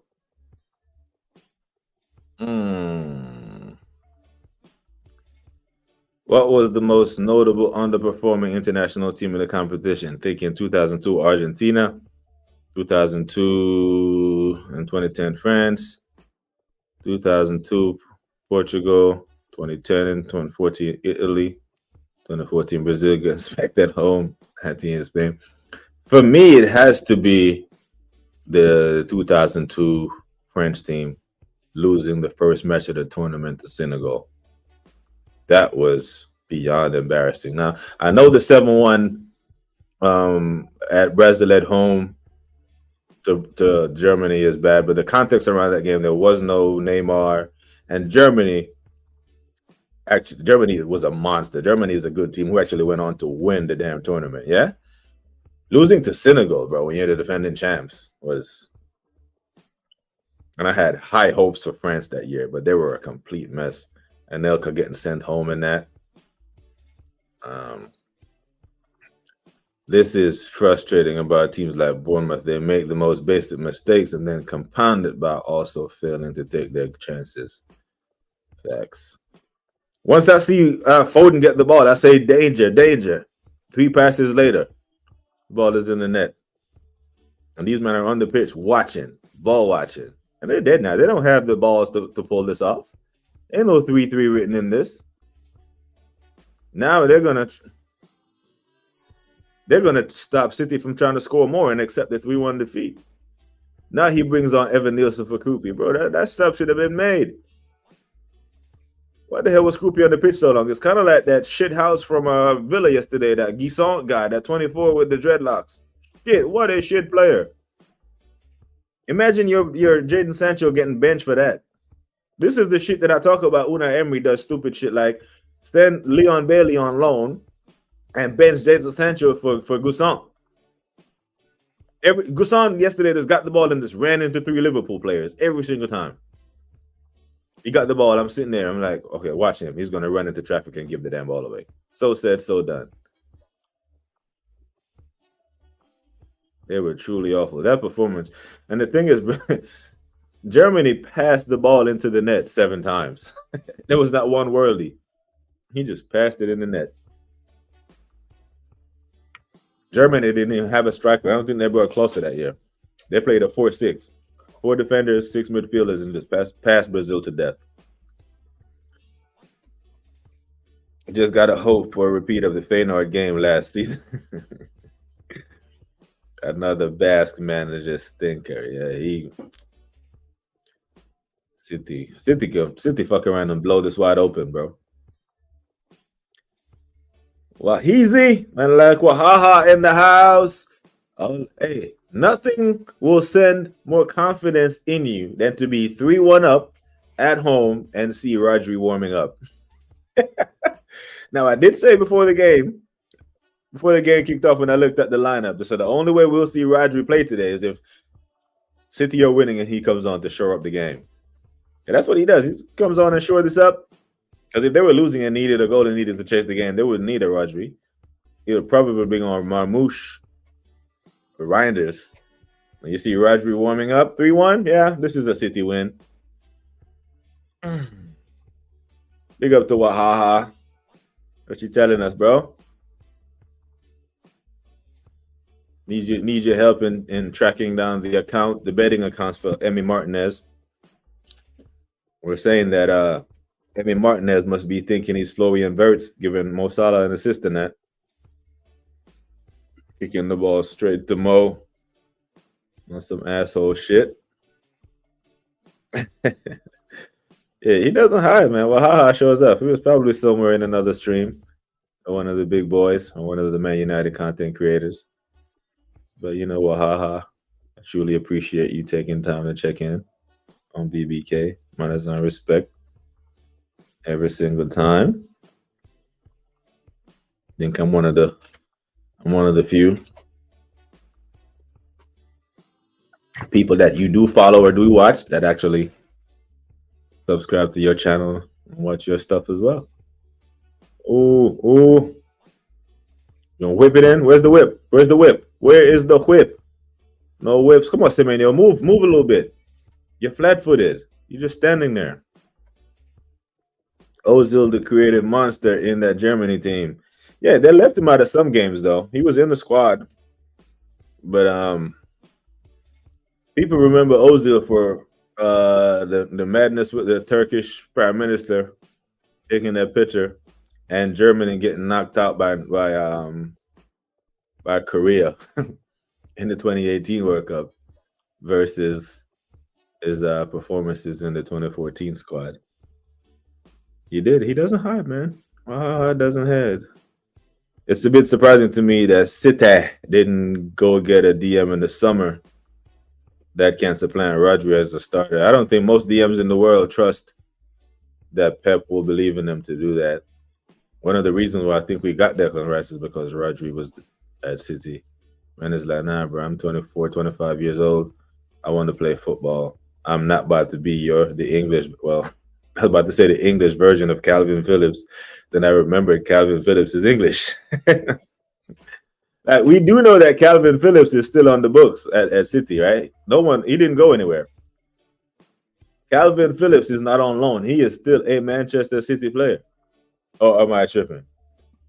Am I crazy? I don't remember him going anywhere, but the amount of sports I consume, I can easily forget shit. But I think Calvin Phillips it's not in the squad today. The City bench is Savinho, Marmouche, Reinders, Rodri, Ain't Nori, Rico Lewis, Ake, John Stones, Trafford. But I am positive that Calvin Phillips with the Mantits is a City player. Can we think of another player that was so good for one team that went to another team, top team, and been this shit or treated this way? Nope. Number 44 shirt. Calvin Phillips, 29 years old. Why would he even want to be there, bro? Go play football. Like, have you no shame? Go play football, my bro. This year, he's played one game for City in the League Cup. I don't even know if that was a start. But played 22 games for Ipswich last year. 10 games for West Ham the year before that. Yeah, bro. Go play football. Have some dignity about you. Don't do a Rodrigo and just rot on the bench for someone else. Go to Brentford or something. Palace could use you to deputize Adam Morton. What an utter embarrassment. My days. Yep.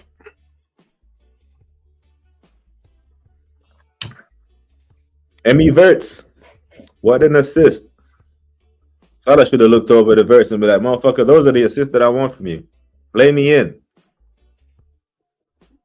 Yesterday don't count. I missed I missed yesterday's show. Well, I'm glad you got today's show because then you got gifted a membership today, I think, Galaxy Monster. Shit, you're right. I thought he made the move to Ipswich permanent. Man, you better need to have some dignity about you, man.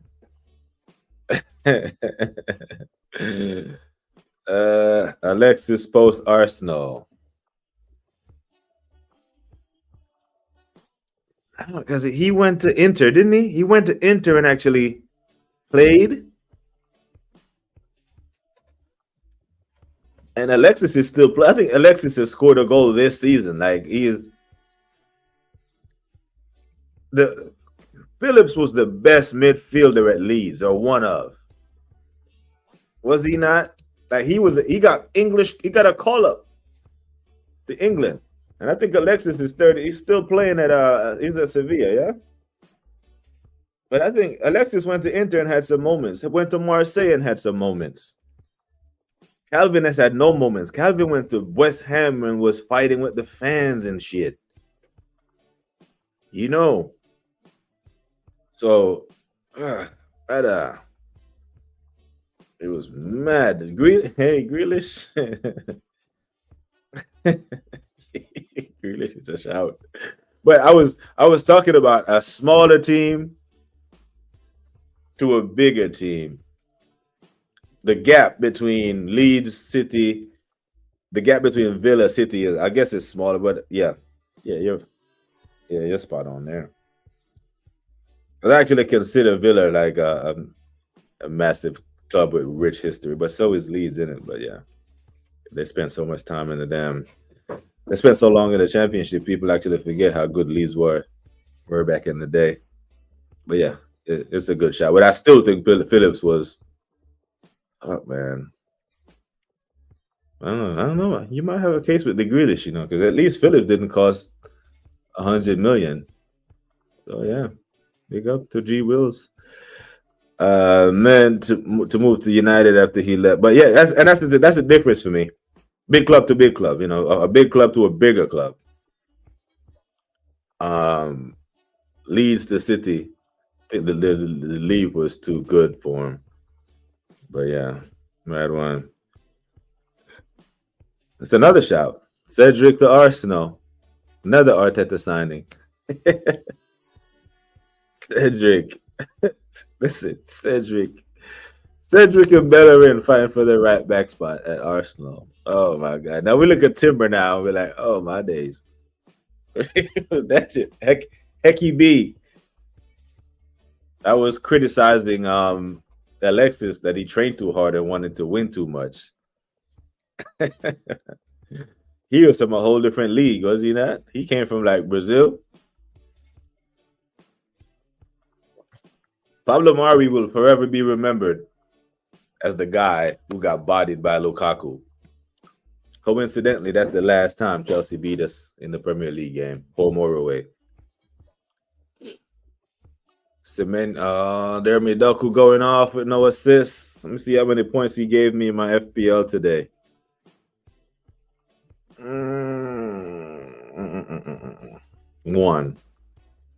2 fucking points. And I have I deliberately took out Yao Pedro to play him. So that's a 7-point swing that I lost. Terrible. I'm on some Arteta stuff with my substitutions, man. No, fuck. And everybody played too, so it's not like Pedro's gonna get subbed in. Yeah, I'm sucking. 50 points, people. I got 50 points today. That's nowhere near good enough. Not with the amount of goals scored this weekend. Now I have the dilemma of facing, do I keep Erling Haaland as captain next week? Same ground, home ground, versus Virgil and Ubu Kanate. Because surely I don't think he's going to have these one-on-ones that he had today against Bournemouth versus Virgil. And Kanate.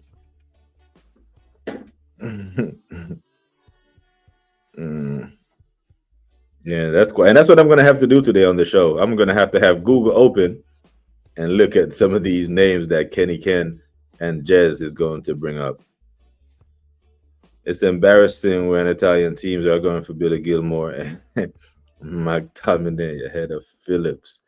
Yeah, Calvin Phillips, bro. What's his name? Bielsa. Bielsa had that boy getting called up by England in that Leeds team the way he was bossing. And that's why City signed him. Let's be clear. He was good at Leeds. The same way that Matthias Nunes was good at Wolves, got him signed to City, Calvin Phillips was good at Leeds. That's why he got signed for City. Grealish was good at Villa. Yeah. I mean, the only reason why City didn't go for Rafinha because they thought Foden would have been that guy. And I think they still had Morris in the team at the time. G Wills, big up, bro. But the sad part is Grealish is such a good fucking player. Pep murdered him. Yeah. And he's falling in love with football again. The only silver lining in that cloud is that you sacrifice your love of the game and your flair, but you won. You're a treble winner. You know? You're a treble winner, and you got what, 2 or 3 Premier League titles? You got a champs. But the football left him. Randa's coming on. Hat trick. I mean, might as well. The game is gone. If Bournemouth get one here, it can make the last 15 minutes kind of interesting. Test City's bottle. But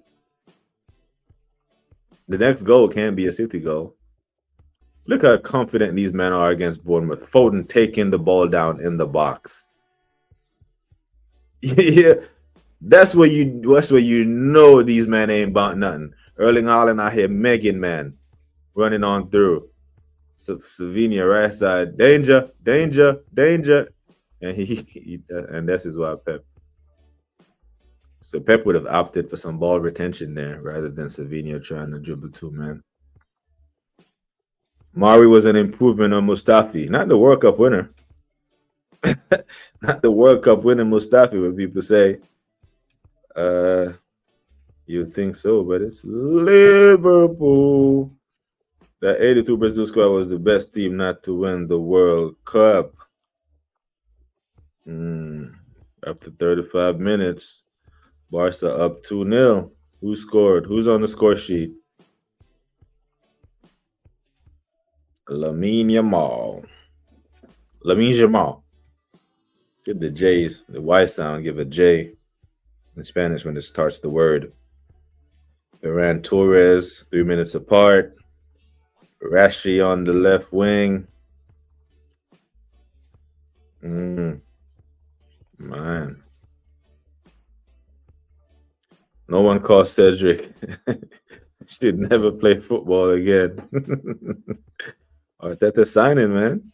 What does it say about the league? Serie A looking at McTominay and Billy Gilmore, in your opinion. So yeah, the money that's being pumped into the Premier League has completely flipped the big 5 on his head, because in the 90s, early 2000s, Serie A is where it was. The best players played in that league in the 90s. In the 90s and I want to say up until 2005-06, the Italian league was the best league. The best players, the best Brazilians. But it's completely gone now. It's amazing how much some good weather, great food, great weather, and a fine Italian of birds will do. I heard his hackney cleared up. I heard man got clean, pretty skin, like he's a damn spokesman for what was that fucking shit that you put on your face? Neutrogena. And Neutrogena used to clean your face up. And that, oh man, 2 goals in 3 minutes. Yeah, mad.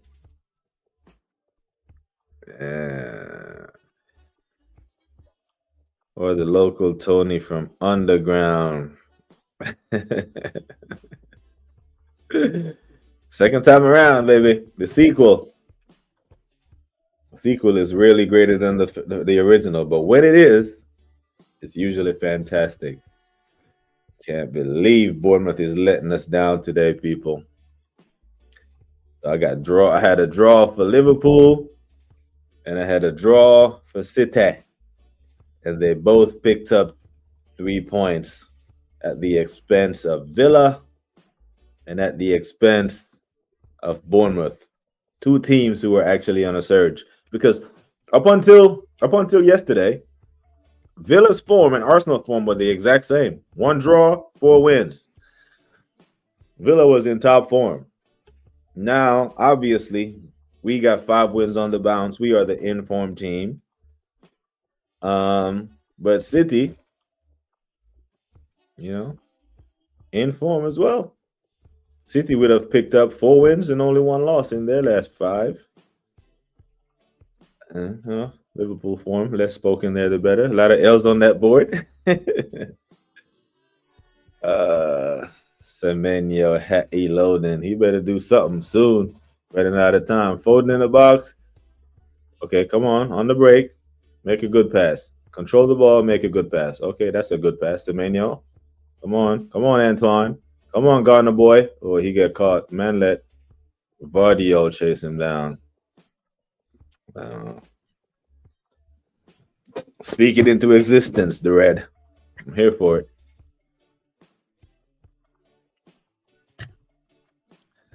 Oh my God. VBK Sports. This is my first stream over 3 hours, people. Normally, I end them an hour and a half, especially a solo stream. I normally only go over an hour and a half when I have a panel or I have a guest. Doing a solo stream, 3 hours and 12 minutes. This is uncharted territory. But I guess this is what the watch-along gang will be on.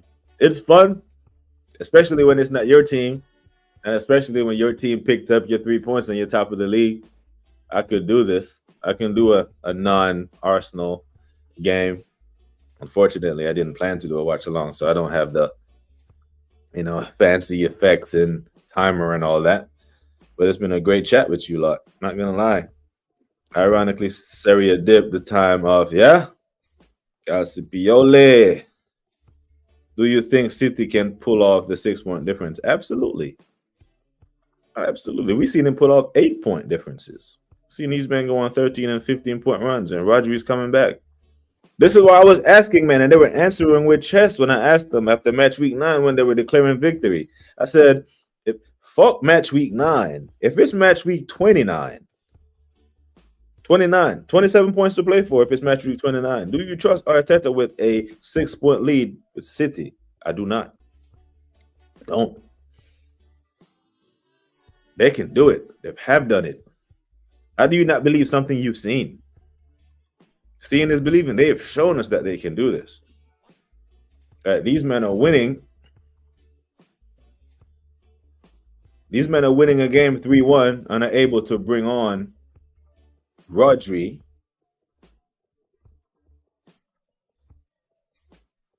are able to bring on Savinho, and are able to bring on Marmoush. Rodri didn't even come on yet. Yeah? So Rodri didn't even need to play today. And they bring on Reinders, Marmoush, and Savinho while winning. I do think they can make it up. That's only 2 games. And here's the thing we assembled. The month of November, we got a 6-point lead on them, a 7-point lead on Liverpool. The end of December, they could cut that to 4 or even 3. 87 points. Can Man City make up 6 points out of a possible 84? Anyone who tells you that they can't is an absolute fool. We're not every game that game away. Facts. With the idiot Rasta boy up on the right. Walkless, fuck, lazy. Brother, every time he got the ball, he just ran into 3 Liverpool players and gave the ball away. That's what I'm saying earlier. Man gave his right winger away, Leon Bailey, and benched Jadon Sancho for that. For that shit. If you're Sancho, you're looking at this dude like, whatever, bro. Craziness. Went from one crazy Spaniard to the next. What you saying, Hendo? Let me open up another window and look at my score sheet for live scores. Elche got one back. That Barcelona defense wide open, just like Borton was saying. Yeah, Arlen off, Marmouche on. And Marmouche, he's hungry. He wants to score. And it's saving Arlen those extra couple of minutes. Who City got in the Champions League? Dortmund. Dortmund at home. Then Liverpool at home. So City don't travel anywhere. It's calm. I need Grealish tomorrow. A massive game for my FPL. I have Grealish too, innit? Yep, I have Grealish. I have 2 Sunderland players to play tomorrow.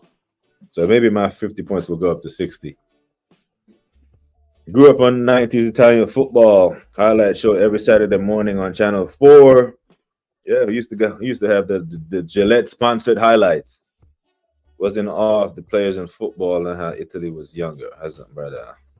Italian football was king. I'm not gonna lie. Savini running down the right wing. Gives it away again. And I know Pep won't like that. This part of the season, November to February, is about handling pressure and consistency. Completely agree, the assembled. Arteta better be aware our defense won't be able to take us over the line in every game. He has to find a way for our forward line to be more efficient. Attack has to catch up to the defense, my bro. Completely agree. Normally, it's the other way around. Normally, you're praying your defense catches up to your attack. But our defense right now is playing at the elite supreme level to where we score 1 goal, we win. All right, we scored 2 goals, guaranteed win. Brother, I was supposed to log off, but then the City game came on, and I just, on a vibe, my bro, and it's been fun. Not gonna lie, but I do go on with Shane Gooner at 7:30. When in battles of form as we were in, you can always do with a game like Villa. That the Villa won to instill some confidence back into the squad. I was expecting Villa to at least score 1 goal, man. But then, Morgan Rogers did hit the post. And it was trying to go into the game, but it just wasn't happening. The playing out from the back, dead. LFC Monster Cells will always remember that Sampdoria kit. Blue with the black and red stripes. And you remember those in the 90s? The boots or the cleats were always black, right? Remember the Diodoras and the Umbros. Remember them? It's a pair of Umbros and some Diodoras with that real leather could last you playing pickup football for years, before these fancy, pretty boots that the kids wear now. And now the kids with the prettiest cleats come to the playground and you realize they can't fucking play. But the Diodora kits and the Pumas, the real ballers know. Umbro, Diodora, Puma, with that real black, thick leather. Look like they were heavy. You know what's mad? Saliba is the only player from our outfield 11 that has no G. I saw that when I looked at the previous starting 11. Mascara comes in and out the starting lineup. So Mascara gets a GA, then he'll show up on the stat sheet, and then you'll see everyone in the Arsenal outfield 11. And God forbid Raya hits one over the top, and he gets one. The Sweet Prince running down the wing. Calafiore, the Fresh Prince of Rome. The manager has proved his defense puts you in the picture for trophies, but strikers get you over the line. He's trying to prove otherwise, says the assembled. Bought proper leather Mizunos for 200. 2 bills. Money well spent. Wow, that lost 5 years. Lasted 5 years. 5 years if you actively kicking in them, yeah? Villa killed my account. I had that game both to score. If Villa scored, I scooped 550. I've just bet. Is that on DraftKings or FanDuel? You can't bet in Washington, man. Washington is a non-bet state, which is fucked.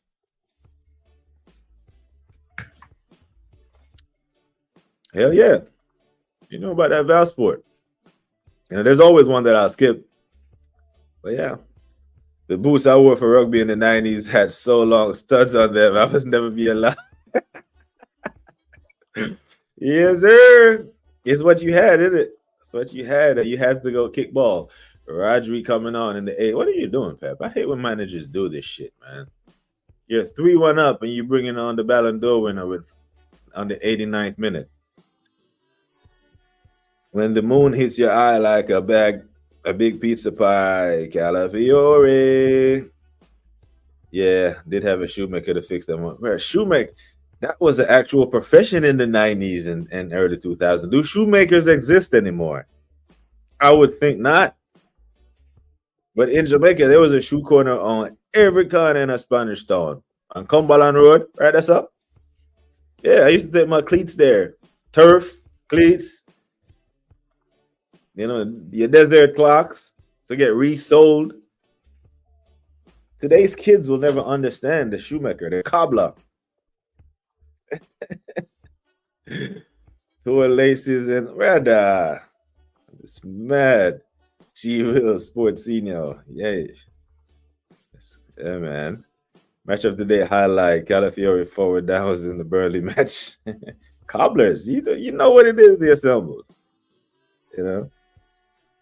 And had to get a new sole on them shoes because the leather was so strong. It was only the cleats that would, get damaged. Yeah. Shoemakers are still out there. They're still an ING. Oh, okay. Gotcha. Hey. I don't think today's kids, I know those guys must be old because I don't think any of today's kids will consider that profession. They'll probably look down on that job like it's like beneath them or something. But this was a well-respected profession when I was coming up. Okay. Big up. G. Will said there are some betting sites that are legal in Washington. Yeah. Okay. I'll check that out. So someone was sending me to some parlays to help him out, and they sent me the DraftKings app? I'll tell you in a second. FanDuel. It was FanDuel. And I don't know what it is, but they don't fuck with Washington.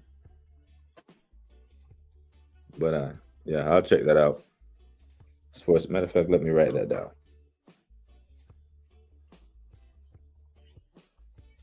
Sports Senior. Appreciate that. G. Wills.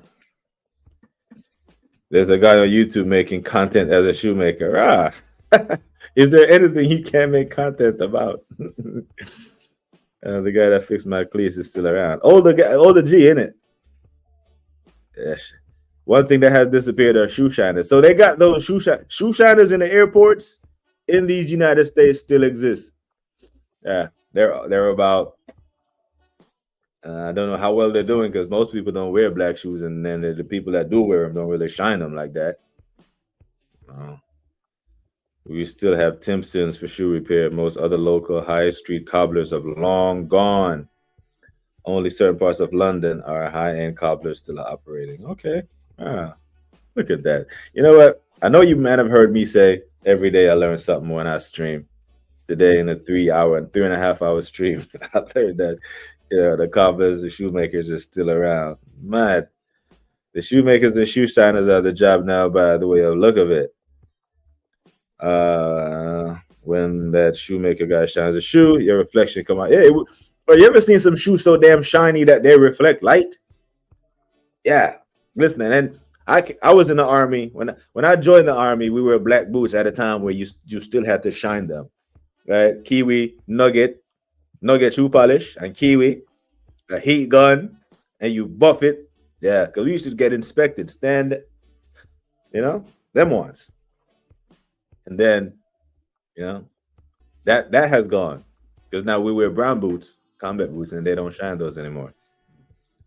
Johnny, the shoe shine guy. Thoughts on the Bulls so far? They put 135 on the Knicks the other night. I know you saw that. That's probably why you asking just to upset me. But they might put 135 on the New York Knicks. I didn't like that. But hey, I guess Billy Donovan is up there trying to build something. But that's the only game of the Knicks that I've seen so far, so I can't speak of them too much. Do the youth players? Hell nah. Fuck no. That would be considered hazing. They will go home and cry, make a YouTube or a TikTok reel about it, and everyone would say, "Oh, it's toxic and all this shit." You know? Yeah, they can. This type of thing that used to build character don't happen in dressing rooms anymore. These youngins will cry like a bunch of babies. 3-1. The 4 goals, the wrong split for us, guys. I still have a few Kiwis at home and do my own shoe shining for the big events that I attend. Look at that. Hey. Yeah, that shoemaker that got the heat gun on the shoes when he's shining them. I didn't know it was a whole operation like that. Hey, bro, I had in the barracks, we used to, because the heat gun wasn't allowed. You had to hand shine. So if you had a heat gun, it was considered like, cheating or whatever. So you had to hide the heat gun. They used to wonder how Private Chambers had his boots so goddamn shiny. Yeah, man. I used to just lither it with kiwi, melt the wax, buff it out with a little bit of water, and that would give it a base coat. Then I'll hit it again with the heat gun and melt it. And while it's being melted, the next morning, you needed your sunglasses when the sun hit my goddamn shoe, or you will go blind. I thought shoe shining was the same shoe polish on elbow grease. Nah, right. That nugget shoe polish and that kiwi, man. Brown or black, shine. Most people wear trainers now, even in the workplace, unless you're a high-end client you're facing. Oh, yeah. Face it. True. And that's full time. That is full time. Probably tells more how old I am that I know anything with the Kiwis. Lazy society, he says. I can't wait for it. Doc, why you? Dr. Seymour Bus has been a treasured member of the community, but he gets 2 slapped today. Talking that. Now, we're not losing to that. No, Bam. We're not losing to no Bam Adebayo, man. Boot cleaning as hazing. Right. There would be a 19-year-old, a 17-year-old kid being told you have to clean the boots of the senior players. He will get on his damn phone, make a TikTok reel about it, and then the world would crash it on the senior players instead of fix up, little kid.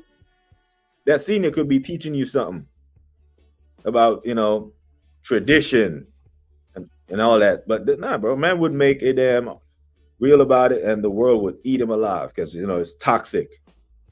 Easy win for City. Yeah, it is. Easy damn win for City. But my beloved folks, it's been a fantastic chat. I'm going to love you and leave you. I don't even care about the views. I don't know what the view count is on, but it's been a while since I've got a crazy video that done well views-wise. But my watch hours are great because you, man, actually engage and you stay and watch, and I greatly appreciate it. Watch Bam drop a double-double. Yeah, he can drop a double-double all he wants to, but they lose the game 100 to 120. Hey, it's cool, man. It's calm. Yeah. Celtic beating Rangers. Oh, damn. I don't know what's going on up there. Yeah, man. Big up, man. Big up. First impromptu watch along. But yeah, I'm gonna love you and leave you. Catch me back at 7:30 on the Bruised Banana. Not the Bruised Banana. On Shane Gooner's channel for Off Topic. I'm gonna go get some breakfast, finish my coffee, scratch my ass, and watch. So, finish my Dragon Stout. Yeah. Wife thought it was coffee all along. But you know how it goes. Big up, people. Thank you to all of you, man. Big up. Wow, saying what? Luca can jump for you. We still beat LA. Cool. Failed hit along. It is. Yeah. Absolute failed hit along. But that's why I don't really do them. But yeah, people, I'll be over by Shane Gooner at 11:30. 11:30 my time, 7:30 his time, doing the thing. Like I always say, people, take care of yourselves and each other. Until next time, we are gone.